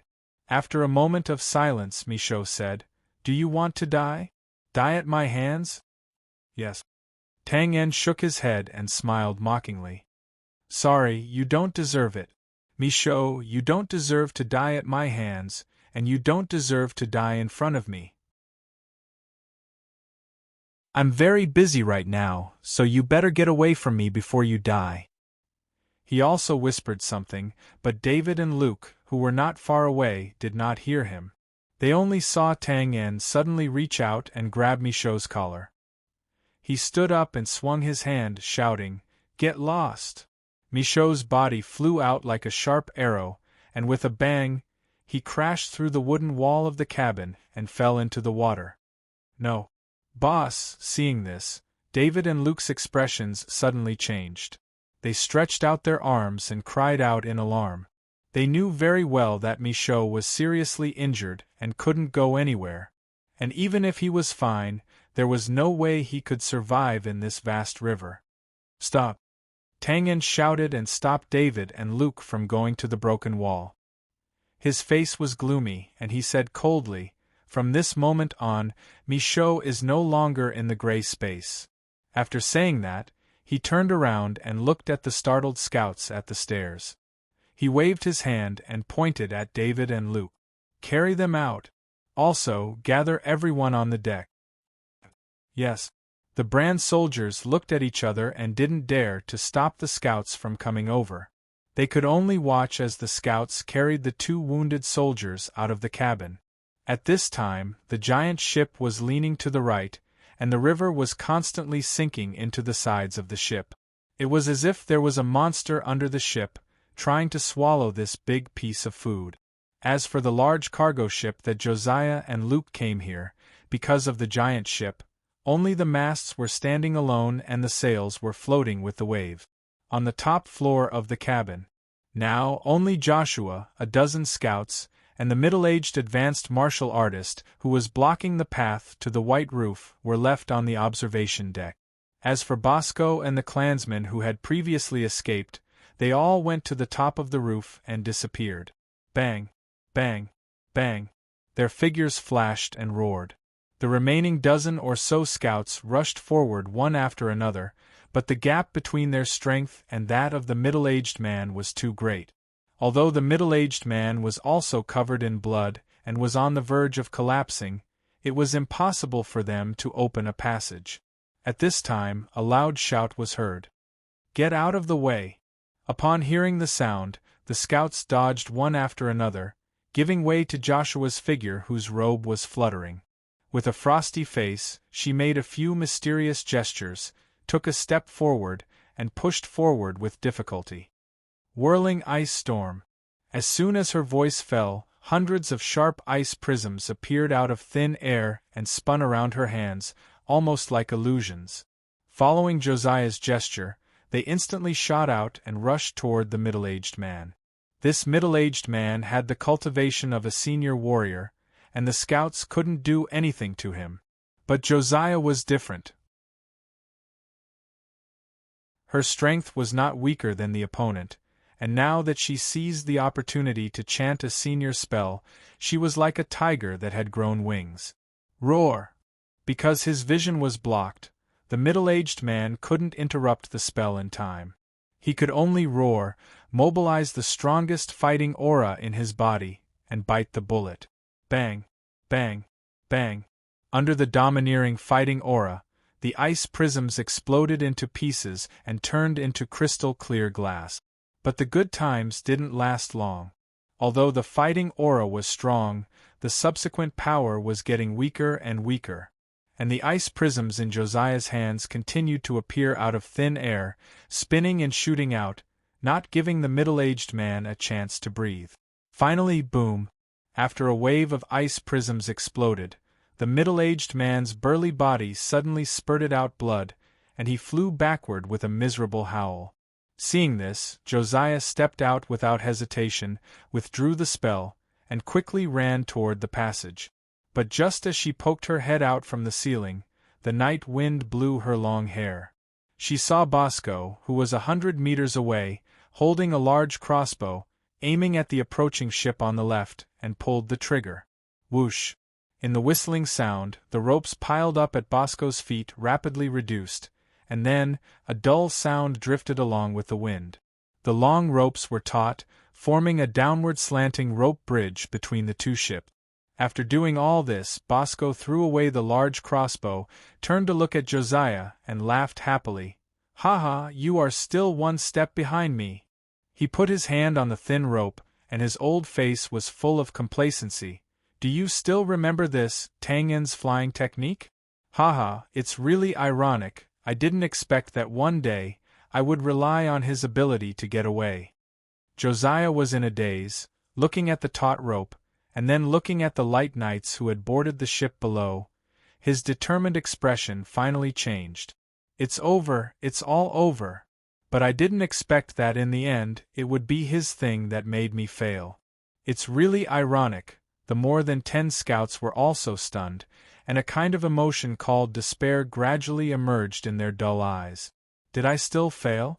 I still failed to break through here. Their despair fell into Bosco's eyes, and the corners of his mouth curved up into a smile. He had reason to believe that as long as he killed these people, the family would be able to stabilize and multiply from generation to generation, and at this moment, flicking his long hair, Josiah bit his lips and stepped onto the roof. There was no longer a look of determination on his face, but there was still an unyielding stubbornness. While rushing towards Bosco, he waved his hand, and in the midst of the wind, 3 ice arrows passed by the rope, and none of them hit. The real world was not an online game after all. There was magic here, but there was no mouse function to accurately lock onto the target. Casting single-target magic generally depended on the hand, which was of course not a problem when facing a humanoid object, but it was undoubtedly impossible to hit the thin rope 100 meters away. Josiah, as a mage, was naturally very clear about this point. But even so, she still rushed against the wind, and her eyes stared at the extremely vague trace of the thin rope under the curtain of night, while constantly releasing ice arrows. Missed again. Missed again. This action caused Bosco and his clansmen at the front and the dozen or so scouts at the back to be stupefied. They stared blankly at the crooked figure in the gale as he ran again and again, attempting to run. Immediately, a mocking smile appeared in Bosco's eyes, and he shook his head in disdain. When the more than 10 scouts saw this scene, their noses turned sour, and they lowered their heads, unable to bear to watch any more. Clap, clap. Bosco clapped his hands twice, pulled out a rhinoceros tendon from his sleeve, and put it on the thin rope.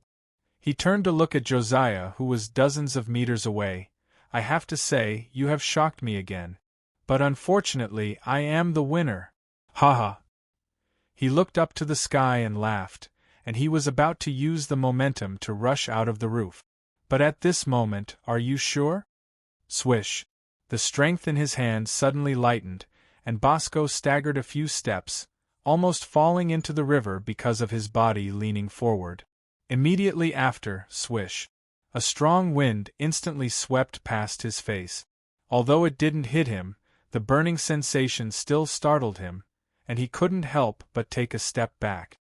He turned his head in shock, and in his line of sight, the tight rope carried a recoil force, and after a few rounds in the air, it fell weakly on the roof like a dead snake. The rope broke? Bosco was dumbfounded, the hundreds of people were dumbfounded, and the more than 10 scouts were dumbfounded. Josiah looked at the thin rope in front of him, blinked and blinked again. The river wind was biting cold, and there was dead silence on the roof. Everyone was frozen in the previous second, like a sculpture exhibition, motionless. Suddenly, he hysterically screamed. How is it possible? How is it possible? How is it possible? Bosco kept repeating the words with complicated meanings, and it gradually weakened, and finally became a low murmur that was almost inaudible. Wah! Ice and fire at the same time. Josiah, who was in the middle, cheers full of joy and excitement, and wails full of fear and despair sounded almost at the same time, creating an uproar. Leader, you did it! You did it! I did it? Josiah stared blankly at his hands, and his face was full of disbelief. She then shook her head. When the rope broke, she didn't use any magic at all. And just now, there seemed to be an arrow passing by. Bosco didn't see the arrow, but he just heard a familiar and somewhat annoying voice. Are you sure? He suddenly turned his head, and his eyes kept patrolling the deck below, and finally locked onto the right side of the ship, where a figure holding a longbow was looking at them from afar. Ordinary face, long and narrow eyes. Meeting Bosco's gaze, he suddenly grinned, revealing his white teeth. Haha, I don't want to criticize you, but you'll be struck by lightning if you're pretentious. So what if you're a counterfeit? Can't you do it secretly? Do you have to be so arrogant in front of me, the real deal? Tang and, with an extremely frightened tone, Bosco took 3 steps back, as if he had seen a ghost in broad daylight, and his expression instantly became unpredictable and unusually colorful. Because of the angle, Josiah didn't see Tang En's figure, but after hearing Bosco's scream, her petite body trembled violently, and she immediately rushed to the side of the roof, and instantly caught sight of the familiar figure. As if feeling the scorching gaze, Tang En slightly turned his head, and was stunned for a moment. Then, he grinned again and waved his hand. "Ha, long time no see, Josiah." Hearing the familiar teasing voice, Josiah's eyes instantly reddened, and her vision blurred. Her previously unyielding expression completely collapsed in an instant. She didn't know why, but now she really wanted to cry, really wanted to cry. "Do you know that I've waited for you for a long, long time? Do you know that I'm very tired now, very tired? Do you know that the City of Dawn is gone, Aunt Rosa is dead, and many familiar people are dead? I really need you now." Why is she crying? Tang En's eyesight was very sharp, and he instantly noticed the change in Josiah's expression. He couldn't help but scratch his head, and was somewhat puzzled. But now that time was pressing, Tang En didn't have the time to carefully ponder over the meaning. He stepped on the narrow side of the ship, walked a few steps, and was about to jump onto the ship. But at this moment, a roar mixed with monstrous anger suddenly resounded through the sky. "Tang En, you finally showed." As long as the words entered his ears, he could imagine the fiercely grinding teeth, the extremely distorted face, and the eyes that were about to spit fire. With a shiver, Tang En suddenly turned his head and saw a dazzling white light suddenly soaring into the sky. Among them, a familiar figure holding a long spear was rushing toward him with a terrifying killing intent. Damn! Of course, Tang En knew who it was. Wasn't it Sylvia who had chased after him for more than a few months, and in the end, she was raped by him in his evil body state? In an instant, the image of a glorious hero that had been maintained for less than a few minutes, who had turned the tide and helped the building collapsed. He kicked a piece of the deck into the river, jumped on it, and quickly fled.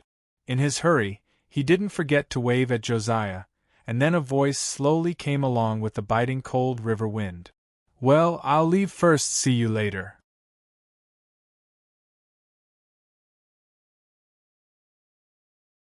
Chapter 7:15. At the moment when the rope was broken, the ambush on the river was actually coming to an end. Bosco and the hundreds of people were not strong enough, plus their escape route was cut off.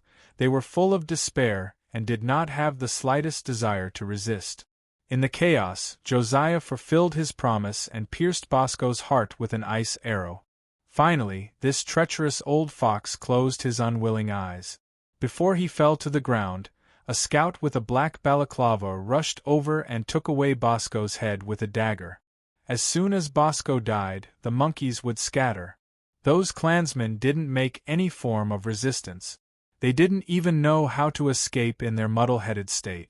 They just stood there and watched the blade light slashing down on their heads, waiting to be killed. At this point, the Bosco family was completely destroyed. Now, they only needed to bring Bosco's head back to the Greycoat army. Then, Rosa's revenge would be temporarily avenged and Josiah would officially become the new leader of the Greycoat army. At this time, the hundreds of Knights of Light had all entered the cabin, but unfortunately, when they rushed to the roof like wolves and tigers, they found that it was empty except for the corpses all over the floor. When they looked down, they found that there were dozens of figures on the river, swimming towards the ship that they came on. They were petrified on the spot.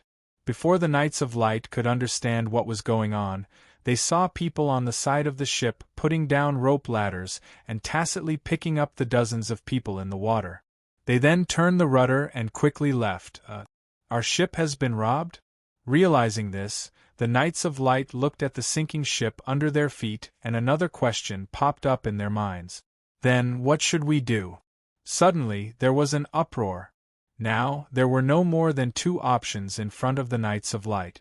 One was to find a way to take back the ship, and the other was to save themselves on the spot. The difficulty of taking back the ship was too high. It was not that they were not strong enough, but the key was that the ship had sailed far away and their attack range could not reach it. Of course, there was one person whose attack range could cover it. If he chose to attack, he could easily take back the ship. That was Owens. Unfortunately, Owens was in a very bad state now. He could not see people clearly and could not even walk properly, let alone go down the river to take back the ship. Since this path was blocked, the only thing left was to save themselves. Fortunately, the ship lacked everything except wood. The Knights of Light worked together and tore down the huge stage in the middle of the observation deck. They then tied some wooden planks around it and created a huge floating object. As for the Bran soldiers who were still alive, they naturally did not have the qualifications to step onto this stage. They hurriedly took off their heavy iron armor, each holding a wooden plank, and heroically jumped into the river. Plop, plop, plop. No one would have thought that the final outcome would be like this, but who was to blame? After thinking about it, the Knights of Light and the Bran soldiers had a deep grudge against Bosco. Originally, what was he trying to do? Now, he had completely screwed up. If they had concentrated all their forces on the giant ship, how could this have happened? That was true, but Bosco couldn't be blamed for this. Because if they had put everyone on the giant ship from the beginning, it was hard to say if Josiah and the others would still make such a reckless move after finding out the situation. Therefore, although Bosco's ambition was a bit big and he intended to do it once and for all, his general plan was still good. The reason why it ended up in a tragedy was that he was unlucky enough to meet Tang En, who had just returned. Floating on the stage. Wah, cough, cough. Sir, how do you feel now? Bosco looked up in confusion. I feel, well, not bad. But can you stop swaying when you speak? Can you be a bit more stable? The Knight of Light looked down and was speechless when he saw that his body did not sway at all. Finally, after Owens submerged his head in the river for a minute, he suddenly raised his head and shook his head. Only then did the disgusting feeling recede. He wiped the water droplets on his face and fell on the stage. His chest rose and fell as he gasped for breath. He then turned to look at the Knight of Light beside him. How is the situation now? Don't help me up, just let me lie down. Well, I suddenly found that the starry sky tonight is very beautiful, hee. Amidst the dry laughter, the Knight of Light who had just squatted down was stunned. He tactfully did not expose Owens's seasickness and pointed to the sunken ship in the distance and said respectfully, Sir, it's over. This operation was a complete failure. The people of the Grey Coat Army have fled by ship and those traitors have been killed. Owens turned his head and saw that the originally huge ship had now turned into an inconspicuous blurry shadow, and it was still sinking and shrinking. He nodded slightly and murmured, It's good that it's over. Whoever gets on the ship in the future is a bastard. After a pause, he said, By the way, where is Sylvia? Lady Sylvia went to chase the heretic called Tang En. She has entered the river and hasn't come back yet. Sylvia's roar at the last moment was naturally heard by everyone, and even the name Tang En was exposed. Tang En? Owens was startled when he heard this, and then he remembered that Sylvia had said that his spear skills were not enough. He was stunned, and his expression gradually relaxed. He whispered to himself, No wonder. I didn't expect there to be someone whose attack speed is faster than mine, and by so much. How is this not enough? It's clearly not on the same level. Sir, what did you say? Oh, nothing. Well, I want to be alone. After the Knight of Light retreated, Owens could not help but shake his head, and the corners of his mouth were full of bitterness. In addition to the serious blow to his confidence, to be honest, Owens was not optimistic about Sylvia's pursuit this time. Although he had only fought with Tang En for a few minutes, it was enough to confirm that the opponent's speed was indeed shocking. Not to mention his strength, just based on his speed, it was impossible for Sylvia to catch up with him in this vast river. Damn it, looking at him, he seemed to be a little younger than himself. Where did this abnormal person come from? Owens's speculation was not wrong. In fact, only an hour later, Sylvia, with a frosty face, stepped on a wooden plank and returned through the waves. It was rare that she did not respond to the saluting knights around her. She walked to the corner of the stage and sat cross-legged. Her expression was full of unconcealable haze and gloom. The surrounding temperature seemed to have dropped by a few degrees, and strangers were not allowed to come close. Owens saw this and could not help but smack his lips. He walked closer and sat down. "That, you didn't succeed?" As if she did not hear, Sylvia still lowered her head and looked a little absent-minded. "Forget it, his speed is indeed very fast. It is expected that he would escape." Slowly shaking her head, Sylvia looked hateful. "He hid in the water." Owens nodded in realization. The river was already muddy, and in addition to the current night environment, the visibility was extremely low. If the opponent had practiced breathing underwater, it was undoubtedly impossible to catch up with him. After thinking about it, he comforted her. "This opportunity is really not good. Let him live for a while. As long as he is still in Bran, with the influence of the Temple of Light, we will definitely be able to find him. He knows how to disguise himself. He is very good." Owens was startled. To hear Sylvia say that he was very good, it was really unusual. However, he still shook his head and said, "That's okay. With his strength, no matter where he hides, he will be exposed. And even if we can't find him, we can start with the Grey Coat Army. We will be able to find his whereabouts eventually." This was a good idea. Hearing this, Xia Wei's expression relaxed a little. Then, she thought of something and frowned at Owens's gloomy face. She snorted coldly. "This time, if it wasn't for you, ha ha."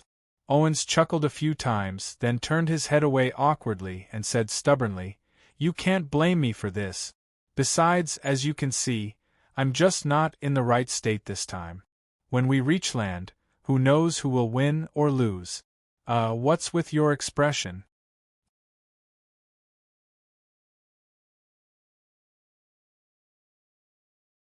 Chapter 7:16.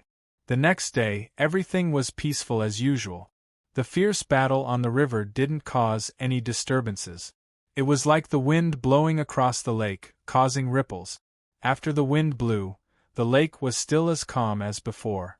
Of course, this matter was indeed insignificant, at least in the eyes of the Bran Empire. Although the Bosco family was a count and had a prominent status, this title was not obtained through proper means. If an ordinary noble family was eradicated, not to mention a count, even if it was a small lord in the countryside, it would be enough for the police station to open a case for investigation. However, the Bosco family was still a little special. First of all, their foundation from the Grey Coat Army wasn't very clean. Of course, there weren't many noble families that had a clean foundation, but such families had been through generations of reproduction and used time to cover up the stains. However, the Bosco family didn't have the time to settle down, so after they were killed by Josiah, the great noble Bran felt that it was a dogfight. Neither of them were good people, so it didn't matter who died. In the eyes of the lower nobles, the Bosco family was just a bunch of rebels. Now that they had turned into a noble family with a higher status than them, they couldn't help but feel envious and jealous. Now that he saw that the other party had finally suffered a backlash, he only felt happy and satisfied. He added a neutral comment: "Crooked practices won't last long. After all, the foundation of a noble family can only be accumulated with time." His words were reasonable and convincing. Let's not care about the wind and rain outside. Let's set our sights on an inconspicuous small town by the river. Let's not talk about the name of the town because it was so small that it wasn't worth mentioning. Small towns like this could be seen everywhere in the Bran territory. In the slums of the city, there were potholes on the streets and idle people. Different from the desolation of the big cities, there were still many residents here. The reason was simple. It was nothing more than a poor place, so naturally there were more poor people. In addition to lamenting the current situation, it would often make people feel angry at the fact that they didn't fight for it. Because the people here were poor, but they were content with being poor. Just like the two young men at the entrance of the alley. Although their clothes were shabby, their physiques were clearly very strong. But now they would rather chat and bask in the sun than go out and find a proper job. Alright, let's listen to what they're talking about. Brother, which army are you from? I've never seen it before. I'm from the 3rd Army. I just joined the army not long ago. And, big brother, which army are you from? I'm from the 2nd Scout Team of the 1st Army's 3rd Division, but I might not stay there after I return this time. Why? He spread out his hands and his expression darkened. We came out as a team this time, but I'm the only one left. The slightly younger scout was stunned. He wanted to say something, but at this moment, an auntie carrying a basket of vegetables walked over. His tone suddenly changed. Oh, this environment is not bad. It's quite comfortable. Big brother, let's just settle down here and save ourselves the trouble of being looked down upon by others. Let's keep looking. There's nothing in this small city. They aren't even generous. That's true. Under the disdainful gaze of the auntie, the two young men kept talking about where the people were generous, which city's atmosphere was open, women wore less clothes, and so on. From time to time, they would reveal ambiguous smiles. It was very wretched. After the auntie frowned and left, the younger scout looked serious and said solemnly, Big brother, don't be sad. Their sacrifice is valuable. It's okay. I've experienced this situation many times. He waved his hand and his expression returned to indifference. He sighed and said, You're right. Their sacrifice is valuable. That old dog Bosco was killed. The souls of Leader Lhasa and more than 10,000 civilians can rest in peace. Nodding silently, the young scout said after a while, It's just that Tang En. He hesitated and finally didn't continue. What's wrong? Do you feel uncomfortable? No, and actually a little. After all, this matter started because of him, and the leader said earlier that he would personally hunt him down. So what? Well, don't tell anyone about him when you go back. You just joined the army not long ago, so you don't know about Tang En's position in the Grey Coat Army. He was a hero who repeatedly turned the tide. The Grey Space Team that he created was even more amazing. I wanted to join at that time, but my strength was too weak. It's a pity. After a pause, he continued, Although this matter started because of him, no one knew about it. Originally, it was just like that, but that bastard Borg told the Temple of Light, which led to the subsequent events. Anyway, I only have admiration for him. Take this time for example. I followed the leader up to the roof. Haha, it's a little embarrassing. The leader is the leader after all. Even at that time, he didn't give up, but we were in despair. If he didn't suddenly appear and shoot that thin rope with an arrow, not only would we not have killed that old dog this time, we would have been completely wiped out. Look, he saved the Grey Coat Army again. Well, I heard about this too. Then why does the leader want to hunt him down personally? Can't he just explain it clearly? It's not that simple. Well, may I ask, do you have any relatives who died in the City of Dawn? No, I'm an orphan. Me too. That's the problem. After all, people died and so many of them died. We can listen to the explanation calmly, but how do you expect those who lost their relatives to listen to it? It's useless. No matter what you say, it's wrong. That's why it ended up like this. Sigh. What should we do? Don't ask me. If I knew, I would be the leader. Well, I just hope that it's best not to make things worse. Or, he can just wear a disguise. With his skills, I believe that no one will be able to recognize him. In this way, he can avoid provoking others, and he can also continue to stay in the Grey Coat Army. Two birds with one stone, haha. Good idea. Why don't you talk to the leader? Please, if I can think of it, how can the leader and Tang En not think of it? Ahem, I'm not bragging, but my eyes are very sharp. I saw the noble's carriage shaking from afar, and I knew that something was going on. As expected, when I sneaked over, I heard the woman's voice. Tsk tsk. It sounded like a cat's meow. It tickled my heart. The conversation changed because a local middle-aged man walked past. When the young scout heard this, his eyes lit up. He hurriedly said, Then I sneaked over and leaned on the window. Pausing for a moment, the middle-aged local turned around. Looking at the two scouts' doubtful gazes, he spread his hands and revealed a smile that all men understood. With a wretched smile, he said, Hee, and then, You don't mind having me as an audience, right? Damn, his mouth was cheap. Not to mention how the two scouts had a headache dealing with this kindred spirit, who suddenly appeared, in the residential house deep in the alley, which was also the transfer stronghold of the secret agency. Tang En and Josiah didn't discuss this matter as they expected. In fact, when they arrived here in the morning, Josiah called a closed-door meeting with the head of the secret agency here. It was probably to stabilize the morale of the troops after the news of Bosco's death spread. Tang En summoned all the members of the Gray Space. He originally wanted to say something, but after seeing the gloomy expressions of David, Luke, and the others, he thought for a while and finally announced that Michaud's men would return to the Gray Space. Then he waved his hand and asked everyone to leave. After closing the door, Tang En pulled a chair and sat down. Under the dim light, he was in a daze. After a while, he sighed and shook his head. In an instant, the scene changed, and the familiar synthesized sound of the system sounded. Ding. Trader mission completed. 200 EXP gained. Ding. 400 EXP gained. Tang En couldn't help but be stunned when he heard the sound. That was it? But thinking about it carefully, the system only said that he had to pay a price, but it didn't say how much the price was.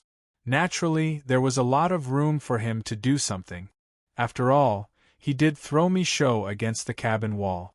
As for the 400 EXP, it should be Borg's. After all, he killed such a person last night. In fact, with Borg's strength, there should be more than that, but it was not difficult to kill Borg at that time, which also reduced the amount of EXP gained a lot. Thinking about these things casually, Tang En walked to the rattan chair and looked at the old butler who was resting with his eyes closed. After a moment of silence, he took a small breath and looked at the old butler's puzzled eyes and said calmly, I want to set up a killer organization. What should I do?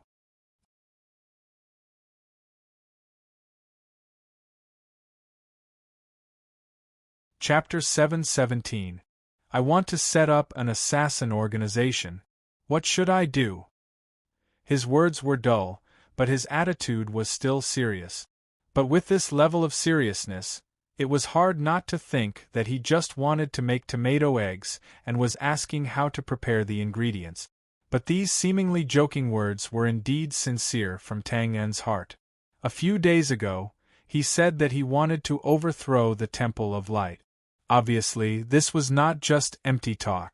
However, this sounded like a huge project. If he were to rely on himself or the Gray Space, it would undoubtedly be far from enough. So, Tang En thought of setting up an assassin organization. Of course, the old butler also knew the purpose of Tang En's actions. He nodded, good idea. But first, you need to determine what kind of assassin organization you want to set up. Tang En frowned. Is there a difference? Of course there is. The most important thing in an assassin organization is the assassins. From your point of view, a small-scale strategy or an elite strategy is definitely not going to work. In other words, in addition to the people in the Gray Space, you also need a large number of assassins to join. So, where will you find so many assassins? The assassins of this world. Tang En thought for a while and spread his hands. We can learn from the Thieves' Union. As long as we issue a mission, set a high bounty, and then let the assassins accept it themselves, won't that be enough? You haven't thought it through. The old butler shook his head regretfully and said calmly, "This method works in principle, but there is a big problem in practice. That is, how do you ensure the cohesion of these assassins? In other words, if these assassins are not under your control, then who would be willing to accept a mission to provoke the Temple of Light?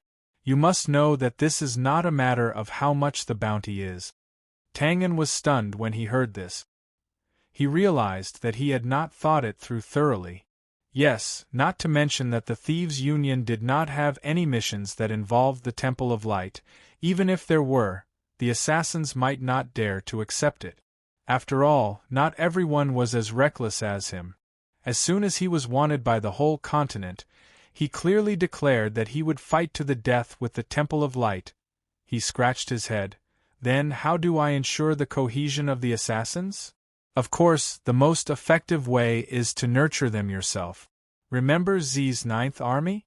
You can also collect orphans, vagrants, and so on, and then teach them like you taught the Gray Space. These people only need a little guidance, and they will become natural killers. The advantage of this was that it was enough to ensure cohesion. They would completely listen to you, even if you were to go against the Temple of Light. Of course, there are also restrictions, and that is that it requires a lot of time. How long will it take? If you want to build a solid foundation, it will take about 15 years. Tang En shook his head subconsciously. That's too long. More than 10 years have passed. Even the daylilies have gone cold. After eliminating all kinds of problems that might be encountered, and with the help of the system, this is already the shortest time. The old butler waved his hand and a rattan chair appeared. He waved his hand and said, "Sit. Your target is the Temple of Light. If the existing information is correct, this is a religious organization with a long history of thousands of years. Now, you only need 10 years to be able to pose a threat to it. Is that considered long?" After hearing what you said, it seems that I am indeed a little too greedy.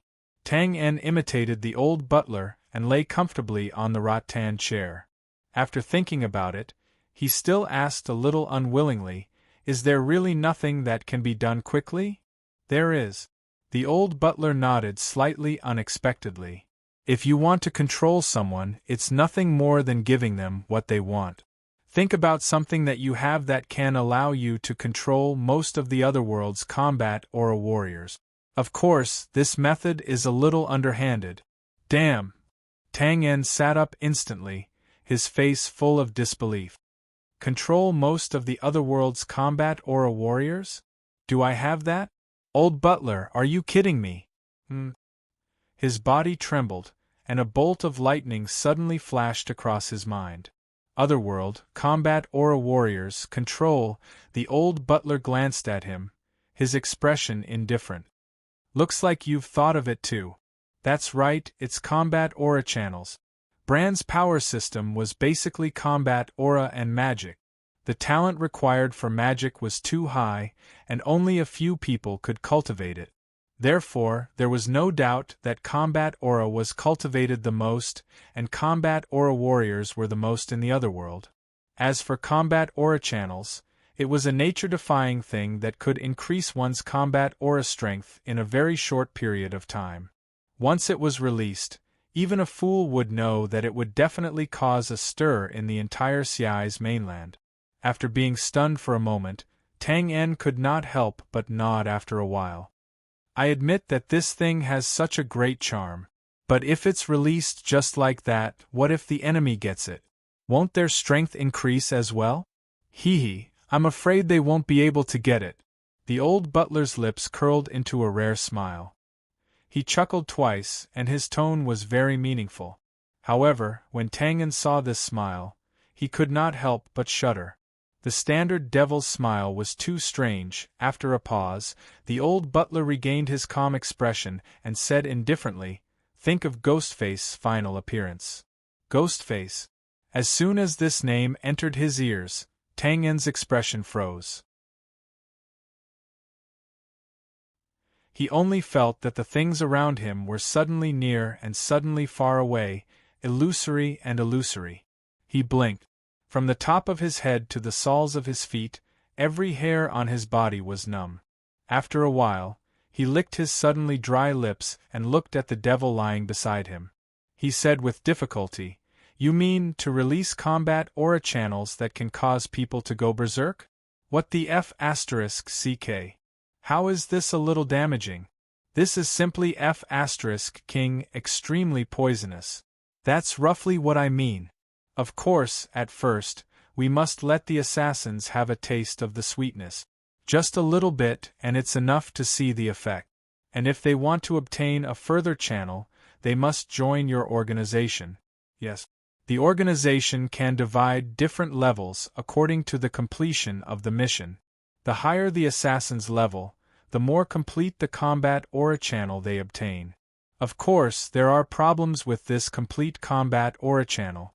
If someone betrays you, you can release the problematic part at the right time. Martial artists always value strength. Even if it's just a little increase, it's still very tempting to them. So you only need to take out a problematic channel. This way, although the strength of the otherworldly martial artists will increase, it's actually limited. It won't break the current balance. Tap tap tap. His fingers tapped lightly on the rattan chair's armrest. Tang En listened in a daze as the old butler continued to perfect the plan. Of course, this way you'll be in great danger. Fortunately, your current strength isn't low. Normal martial artists can't do anything to you. Yes, but you can't be careless. The combat aura channel can be appropriately decorated and turned into an ancient secret manual. To the outside world, you can say that you found it in some ruins. This way, it won't expose the existence of other channels on your body. In addition, the organization's upper-level structure has to be built more complicated. Single line of communication to ensure your safety to the greatest extent. Tang En kept nodding in a daze until the old butler weaved the plan almost seamlessly. Only then did he swallow his saliva and raise his hand. His expression was very solemn. "Old butler, let me ask you a question. It's very serious. Well, you didn't sell white flour before, right?" It was no wonder that Tang En asked this question. If the combat aura channel was used like this, it would become an out-and-out opium. Not only would it make people unable to stop, but it would also harm themselves in the end.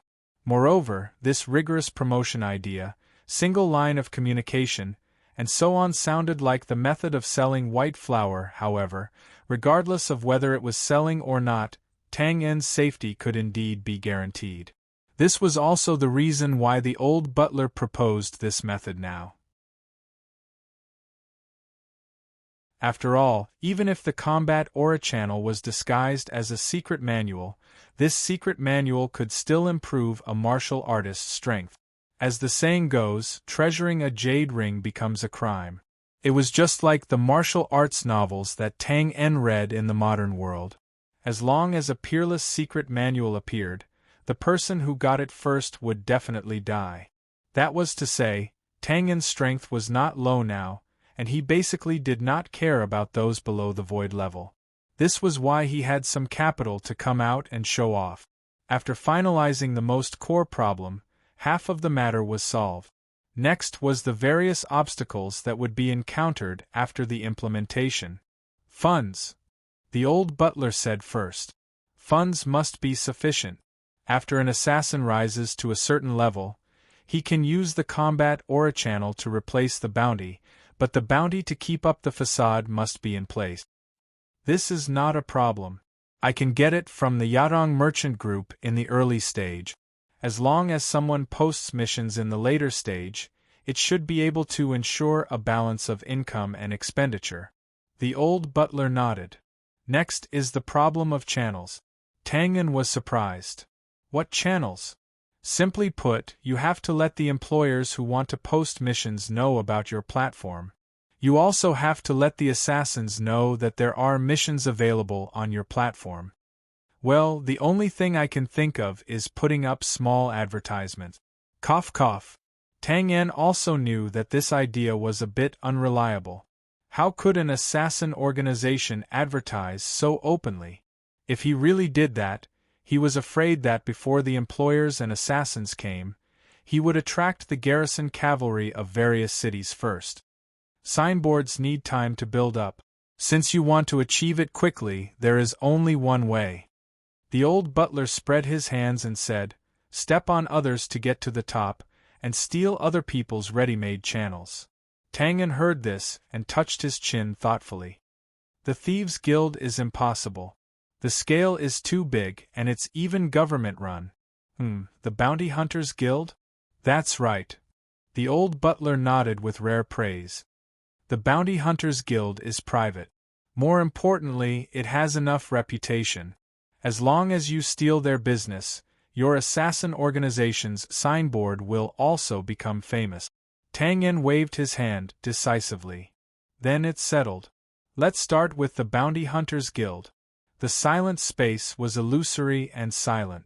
All that was left was the sound of two people with bad intentions constantly discussing. And as the topic gradually deepened, a virtual organization gradually took shape. Its appearance could not be seen, but there was a faint smell of blood. Tang En stayed in the space for a long time until the sun was in the middle of the day. Someone knocked on the door to deliver food, and only then did he stop his great idea. After finishing his lunch in a few bites, Tang En originally wanted to enter the space again to discuss with the old butler, but at this time, there was a knock on the door again. When he opened the door, he saw Josiah standing outside in a white robe. He had not seen her for a long time, but her face had not changed at all. But when she turned her eyes, he could see a little tiredness. And a little excitement. And the biggest change was that there was a faint aura of a superior on her body. Seeing that it was her, Tang En knew that he did not have to think about entering the system space again in the short term. He simply put aside the thoughts in his mind for the time being. With a smile on his face, he took half a step back and put his hands across his chest in a defensive position. "Hey, I heard that you are here to kill me. Bring it on.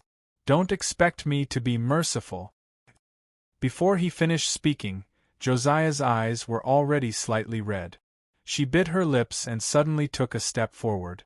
She rushed directly into Tang En's arms and hugged him tightly. She sobbed and said, "I'm sorry. I'm sorry. I didn't mean to. I really didn't mean to, boo-hoo." His hands froze in the air.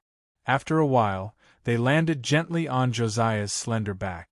Tang En smiled bitterly. "Well, I was just joking.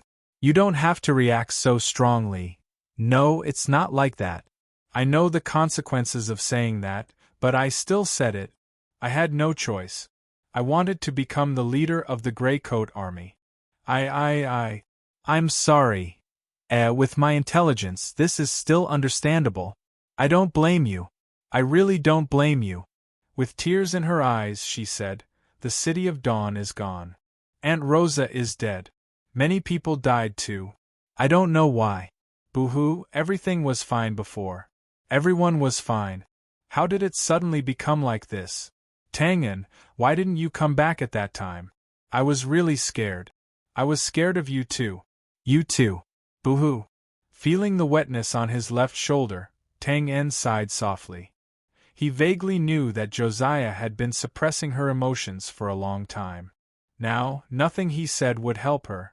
After that, everyone fled. They fled aimlessly. Every day, people died. Every day, people fell behind. Some people couldn't take it anymore and wanted to surrender. They were killed when they were caught. In front of everyone. I didn't know what to do.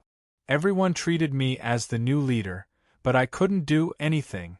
I could only put on a strong front every day. I kept boo-hoo, comforting everyone. Some people said that I wasn't fit to be the new leader. They opposed me. But Aunt Rosa had already said that. I could only confidently fight with them. They couldn't win against me. In the end, they were killed in front of everyone. Later, I became the leader. Everywhere I went, people called me that. They were all looking at me, hoping that I could lead them out of here and take revenge for them. I said okay, but I really didn't know what to do. It was all an act, all an act.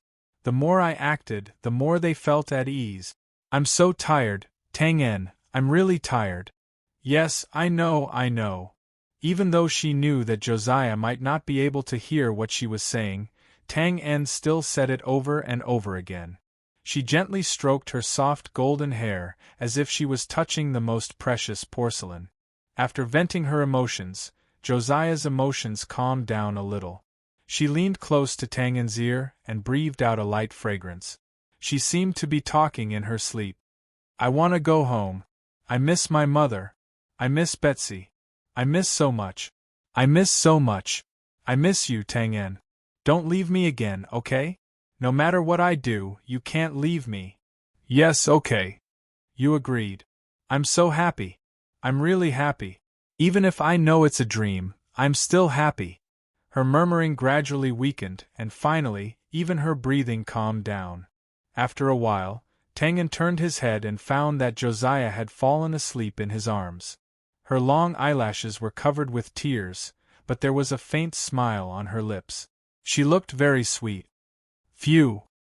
He gently exhaled, as if relieved of a heavy burden. Then, he couldn't help but stare blankly. Josiah usually appeared to be very optimistic and determined. Over time, even Tang-en almost forgot that she was actually just a girl who had just turned 20. He also forgot that on her delicate shoulders there was still a heavy pressure that made it hard to breathe. Sighing and shaking his head, Tang-en tried to keep his body as stable as possible. He slowly stretched out his right foot and closed the door. Then, he gently moved his feet and wanted to put Josiah on the bed. However, as soon as he moved, Josiah, who was sleeping, subconsciously hugged her arms tightly. She looked like she wouldn't let go no matter what. Seeing this, Tang-en had no choice but to gently move to the left and sit back on the chair. Josiah's delicate body also reclined and changed to a more comfortable sleeping position. Her nose arched in front of Tang-en's chest like a kitten, and she buried her head deep. Tang-en didn't take the opportunity to enter the system. In order to prevent Josiah's arms from touching the back of the chair, he kept a slight reclining position. However, there was an awkward distance between him and the back of the chair, and he didn't move at all. He lowered his head and looked at Josiah's white jade face. Her nose moved slightly, like a seashell that was breathing. She seemed to be having a beautiful dream. Her eyes occasionally moved slowly behind her eyelids. Her eyelashes were curved, and her diamond-like tears trembled slightly. He raised his palm, and the pad of his little finger instantly brushed across her eyelashes, gently wiping away the tears on her eyelashes. Then, he looked left and right. She looked even sweeter. Tang-en nodded in satisfaction. The surroundings were silent. Time seemed to have completely stopped at this moment. Everything was very quiet. It was so quiet that it was intoxicating. The light reflected on the window slowly slanted at an angle. There was dust floating in the air, and it seemed even more tranquil. Josiah slept for a long time. When the last ray of light completely disappeared in the room, the outside gradually became dark. Tang-en didn't know what time it was. He only knew that half of his body was already numb. Go. A strange sound came from Tang-en's arms. When he lowered his head, he saw Josiah unconsciously rubbing her lower abdomen. She smacked her lips and took a bite. Hiss! She grimaced as if she had a toothache. Tang-en's body couldn't help but tremble. The corners of his mouth were full of bitterness. Sister, that's not pork ribs. Don't bite it, Feeling the tremor, Josiah blinked in a daze. The corners of her mouth were slightly pursed. She was like a kitten that had just woken up. Words couldn't describe how cute she was. Of course, in Tang-en's eyes, this was not a cute kitten, but a wild cat that was grinding its teeth.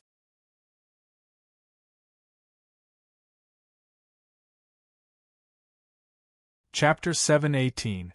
Blinking her sleepy eyes, Josiah looked very innocent. Tang En, on the other hand, was grinning and sucking in cold air, looking even more innocent. The confusion gradually disappeared and Josiah finally woke up. Looking a little uncertain, she slowly reached out 2 fingers and touched Tang En's chin. Let's make it clear first, no touching, no pinching. The corner of his mouth twitched and Tang En said speechlessly, "It's real, not an illusion, and definitely not a ghost."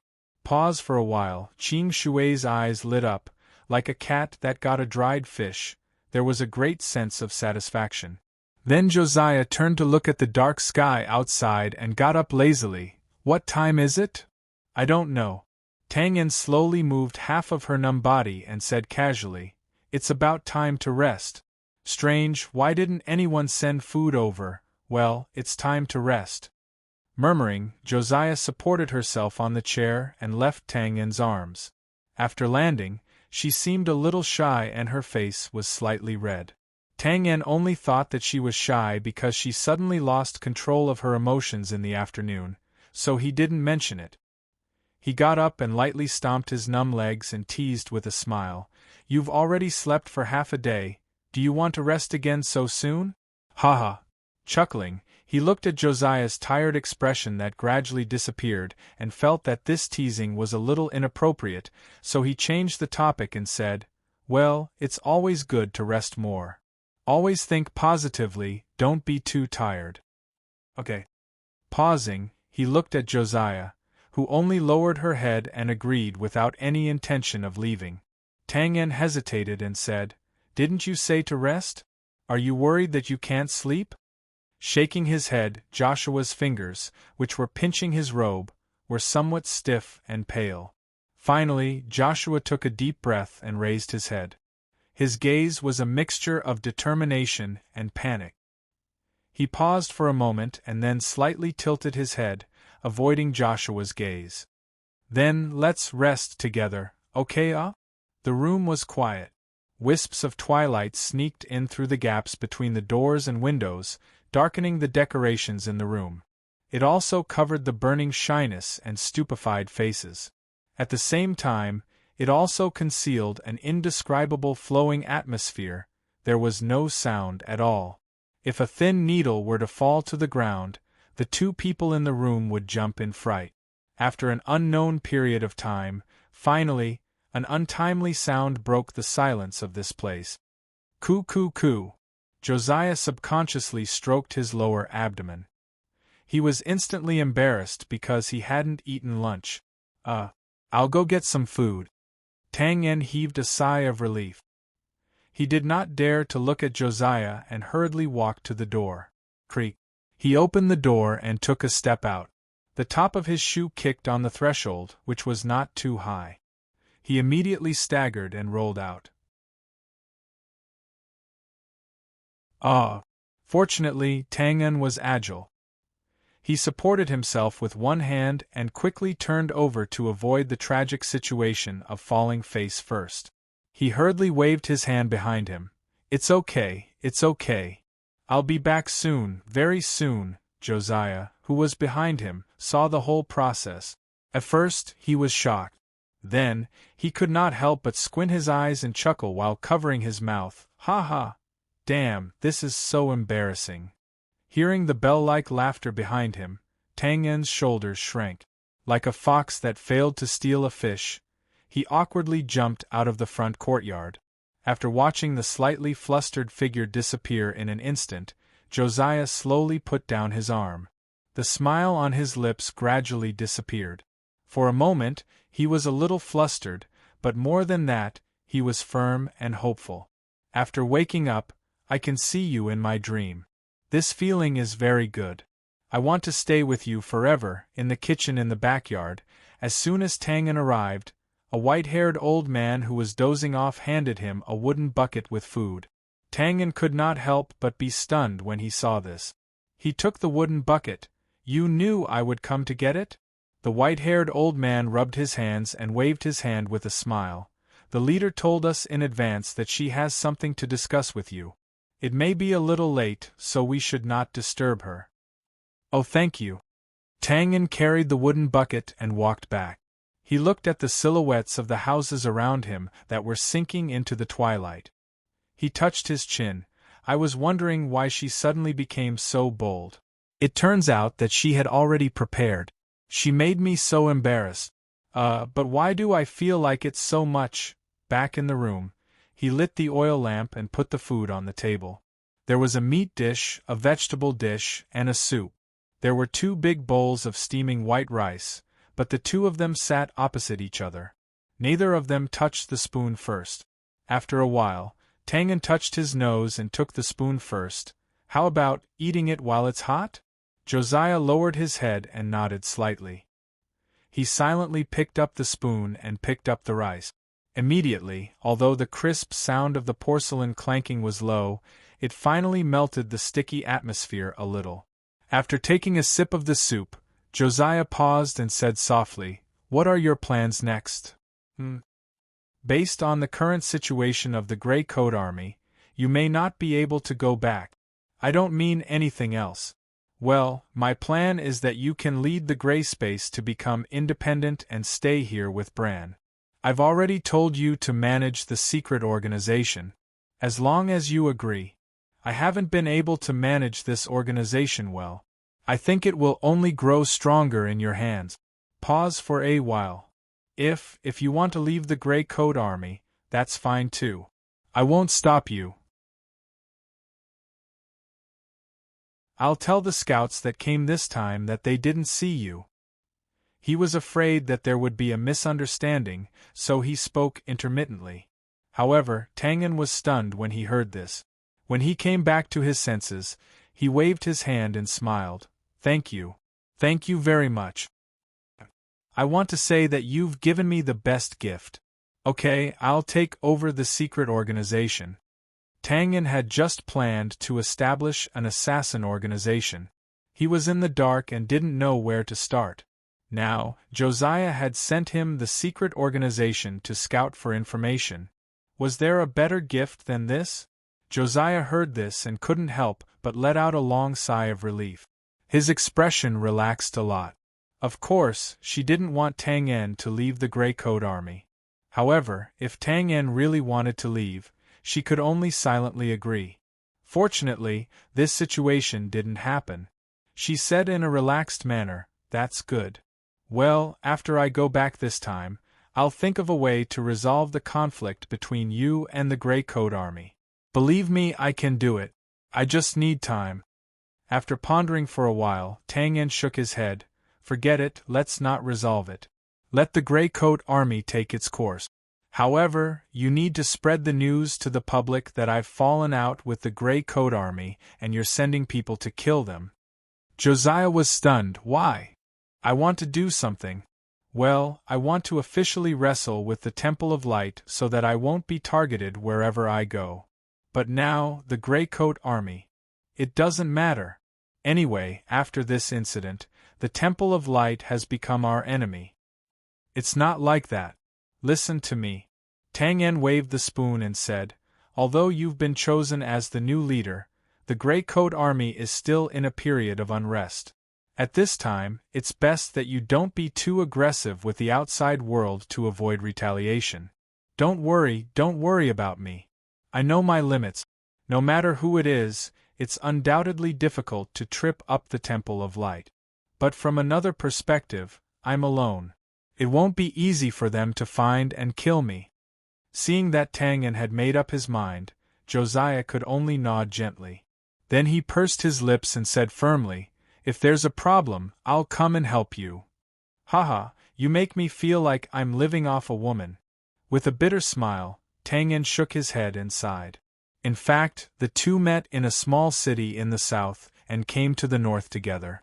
Nearly 2 years later, Josiah became the leader of more than 100,000 people, and Tang An became a wanted criminal on the continent. After settling this, the two continued to talk about other things. The atmosphere was quite good. However, if one listened carefully, The conversation was mostly vague and vague. It was as if they were tacitly avoiding something. As the flame of the oil lamp gradually weakened, the heat of the food had long disappeared. There was only one rice ball left in each of their bowls, which could be swallowed in one bite. But every time the spoon fell, it was like a scalpel breaking down rice grains. They were thrown into their mouths and immediately chewed, as if they couldn't digest it. Finally, after the two spoons touched each other absent-mindedly, the big bowl of soup was finished unknowingly. Startled, Tang Yen got up and said, "I'll go get another bowl of soup." No need. Josiah's eyes were lowered. His face was covered by the shadow of the lamp. The spoon in his hand tightened and loosened and tightened, and finally put it on the table. "I'm full." "Oh," Tang Yen replied with a stiff expression. The room fell into an awkward silence again. After a while, Tang Yen touched his nose and gradually relaxed. He thought for a while and said, "Actually, if you don't plan." Suddenly looking up, Josiah looked extremely flustered and his face was a little pale. "You don't want to?" Without thinking, Tang Yen subconsciously shook his head. "Of course not, The haze was gone, and the white jade face was abnormally bright in an instant. Tang Yen's gaze couldn't help but stagnate. He couldn't help but sigh in his heart. The ancients didn't lie to me. Indeed, looking at a beauty under the lamp, the more you look, the more beautiful you are. Twisting his fingers, Josiah slowly got up, bit his lip and whispered, "Then, let's rest." After saying that, he hurriedly turned around and walked with extremely stiff steps to the bed on the inner side. At an angle that Tang Yen couldn't see, Josiah only felt like his calf was cramping. He raised it up and down, and his expression was extremely nervous. Holding his lapel tightly, he couldn't help but silently encourage himself. "Josiah, this is your own decision. Be brave. It's okay. As long as you lie down, close your eyes and grit your teeth, the night will be over. It's no big deal." Tang Yen was also nervous. Of course, it was mixed with intense excitement, causing his body to tremble a little. He raised his hand and patted his left chest. "Please, don't jump so fast. It's not your first time. Why are you so nervous? Is it because you haven't done it for a long time? But I've never heard of returning to one's natural state." After thinking about it for a while, Tang Yen's nervousness dissipated quite a bit. After calming himself down, Tang Yen followed him at a relatively normal pace. When he reached the bedside, Josiah was already sitting on the left side of the bed. His legs were together, his long hair covered his face, and his white and slender fingers were tightly clasped together. Her light green meridians could be clearly seen. His posture was like an apprentice who was punished to do the horse stance. It was standard and strict.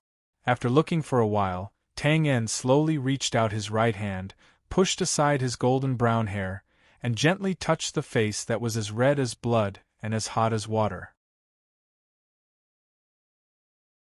But with this simple touch, Josiah seemed to have been struck by lightning.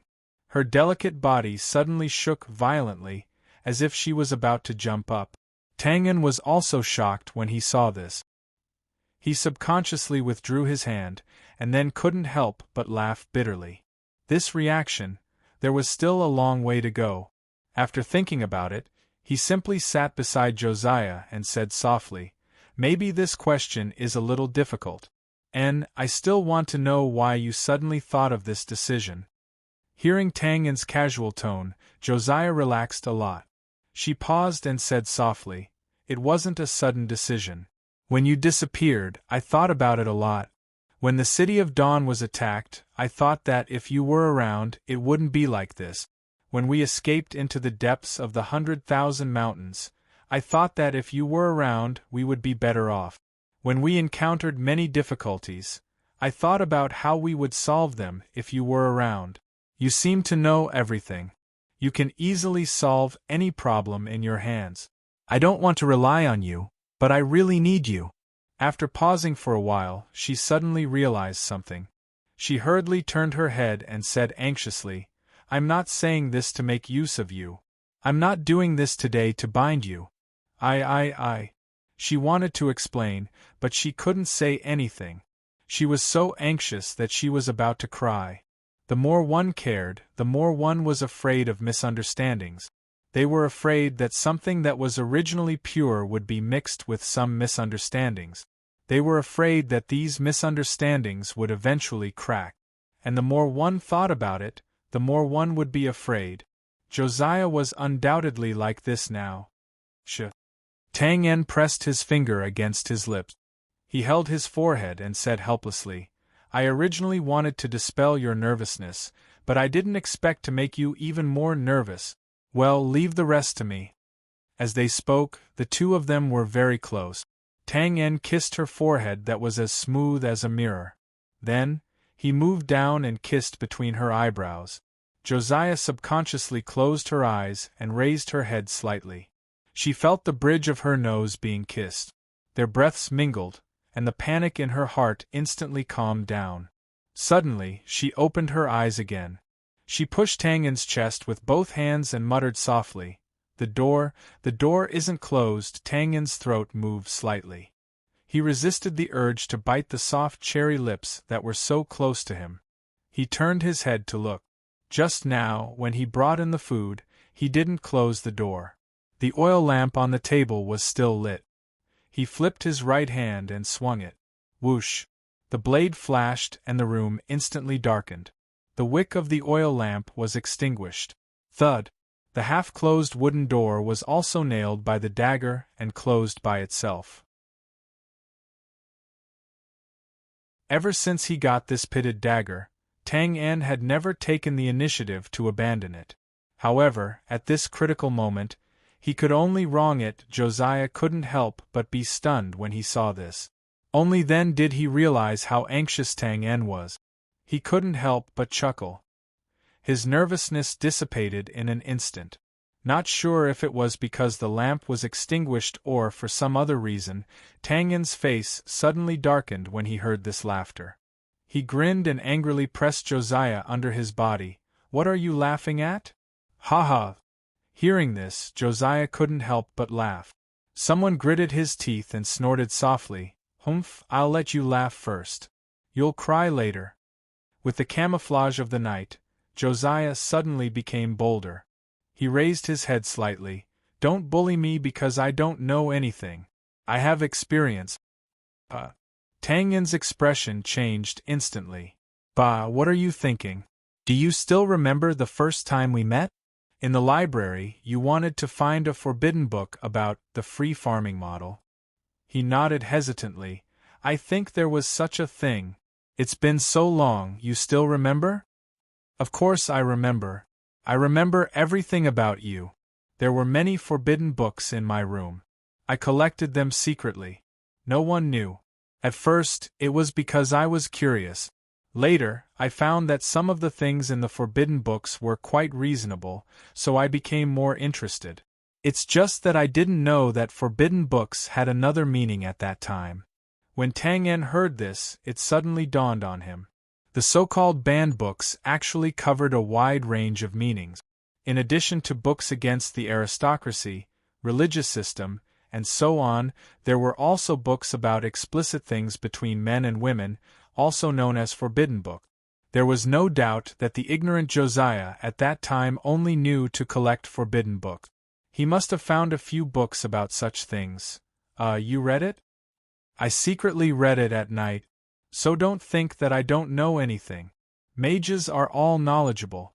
Well, I know that this matter must be done by a man on top and a woman on the bottom. This is called the preacher position. And it won't hurt. The book says that it will be very happy.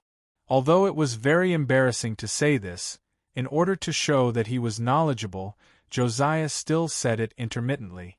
However, her so-called knowledge made Tang En's expression very strange. He smacked his lips. Tsk tisk, that's it? There's something else? He sighed deeply. Another day. When I have time, I'll write Jean Ping Mei, asterisk asterisk asterisk asterisk asterisk asterisk asterisk or something. I'll show you what true knowledge is. What's that? Why haven't I heard of it? Oh, it's nothing. That's not the point. The point is, the robe is so troublesome. There are no knots. How do you untie it? In the darkness, Joshua seemed to have punched Tang En, but he immediately raised his arms. Rustling sounds could be heard, and a few pieces of clothing were thrown out of the bed. The folded quilt spread out and covered the floor, concealing the movements of the figure inside. Relax, just leave it to me. Okay. It's just that this feels so strange. Oh, well, it may hurt a little later. Don't hold it in, tell me. Okay. Tang En. Yes? I love you. I know, I love you too. The night was full, and the stars were deep. Listening to the murmurs and imagining what was going to happen next, it seemed that even the moon was shy. Half of its face was hidden behind the clouds, half hidden and half hidden. Not far away was the slum of the small town. Because of the lack of places for entertainment at night, now most of it was in darkness. The night was quiet. You're tuning in to the Phoenix Nights YouTube channel. Don't forget to subscribe and join us on this journey to catch the most captivating stories.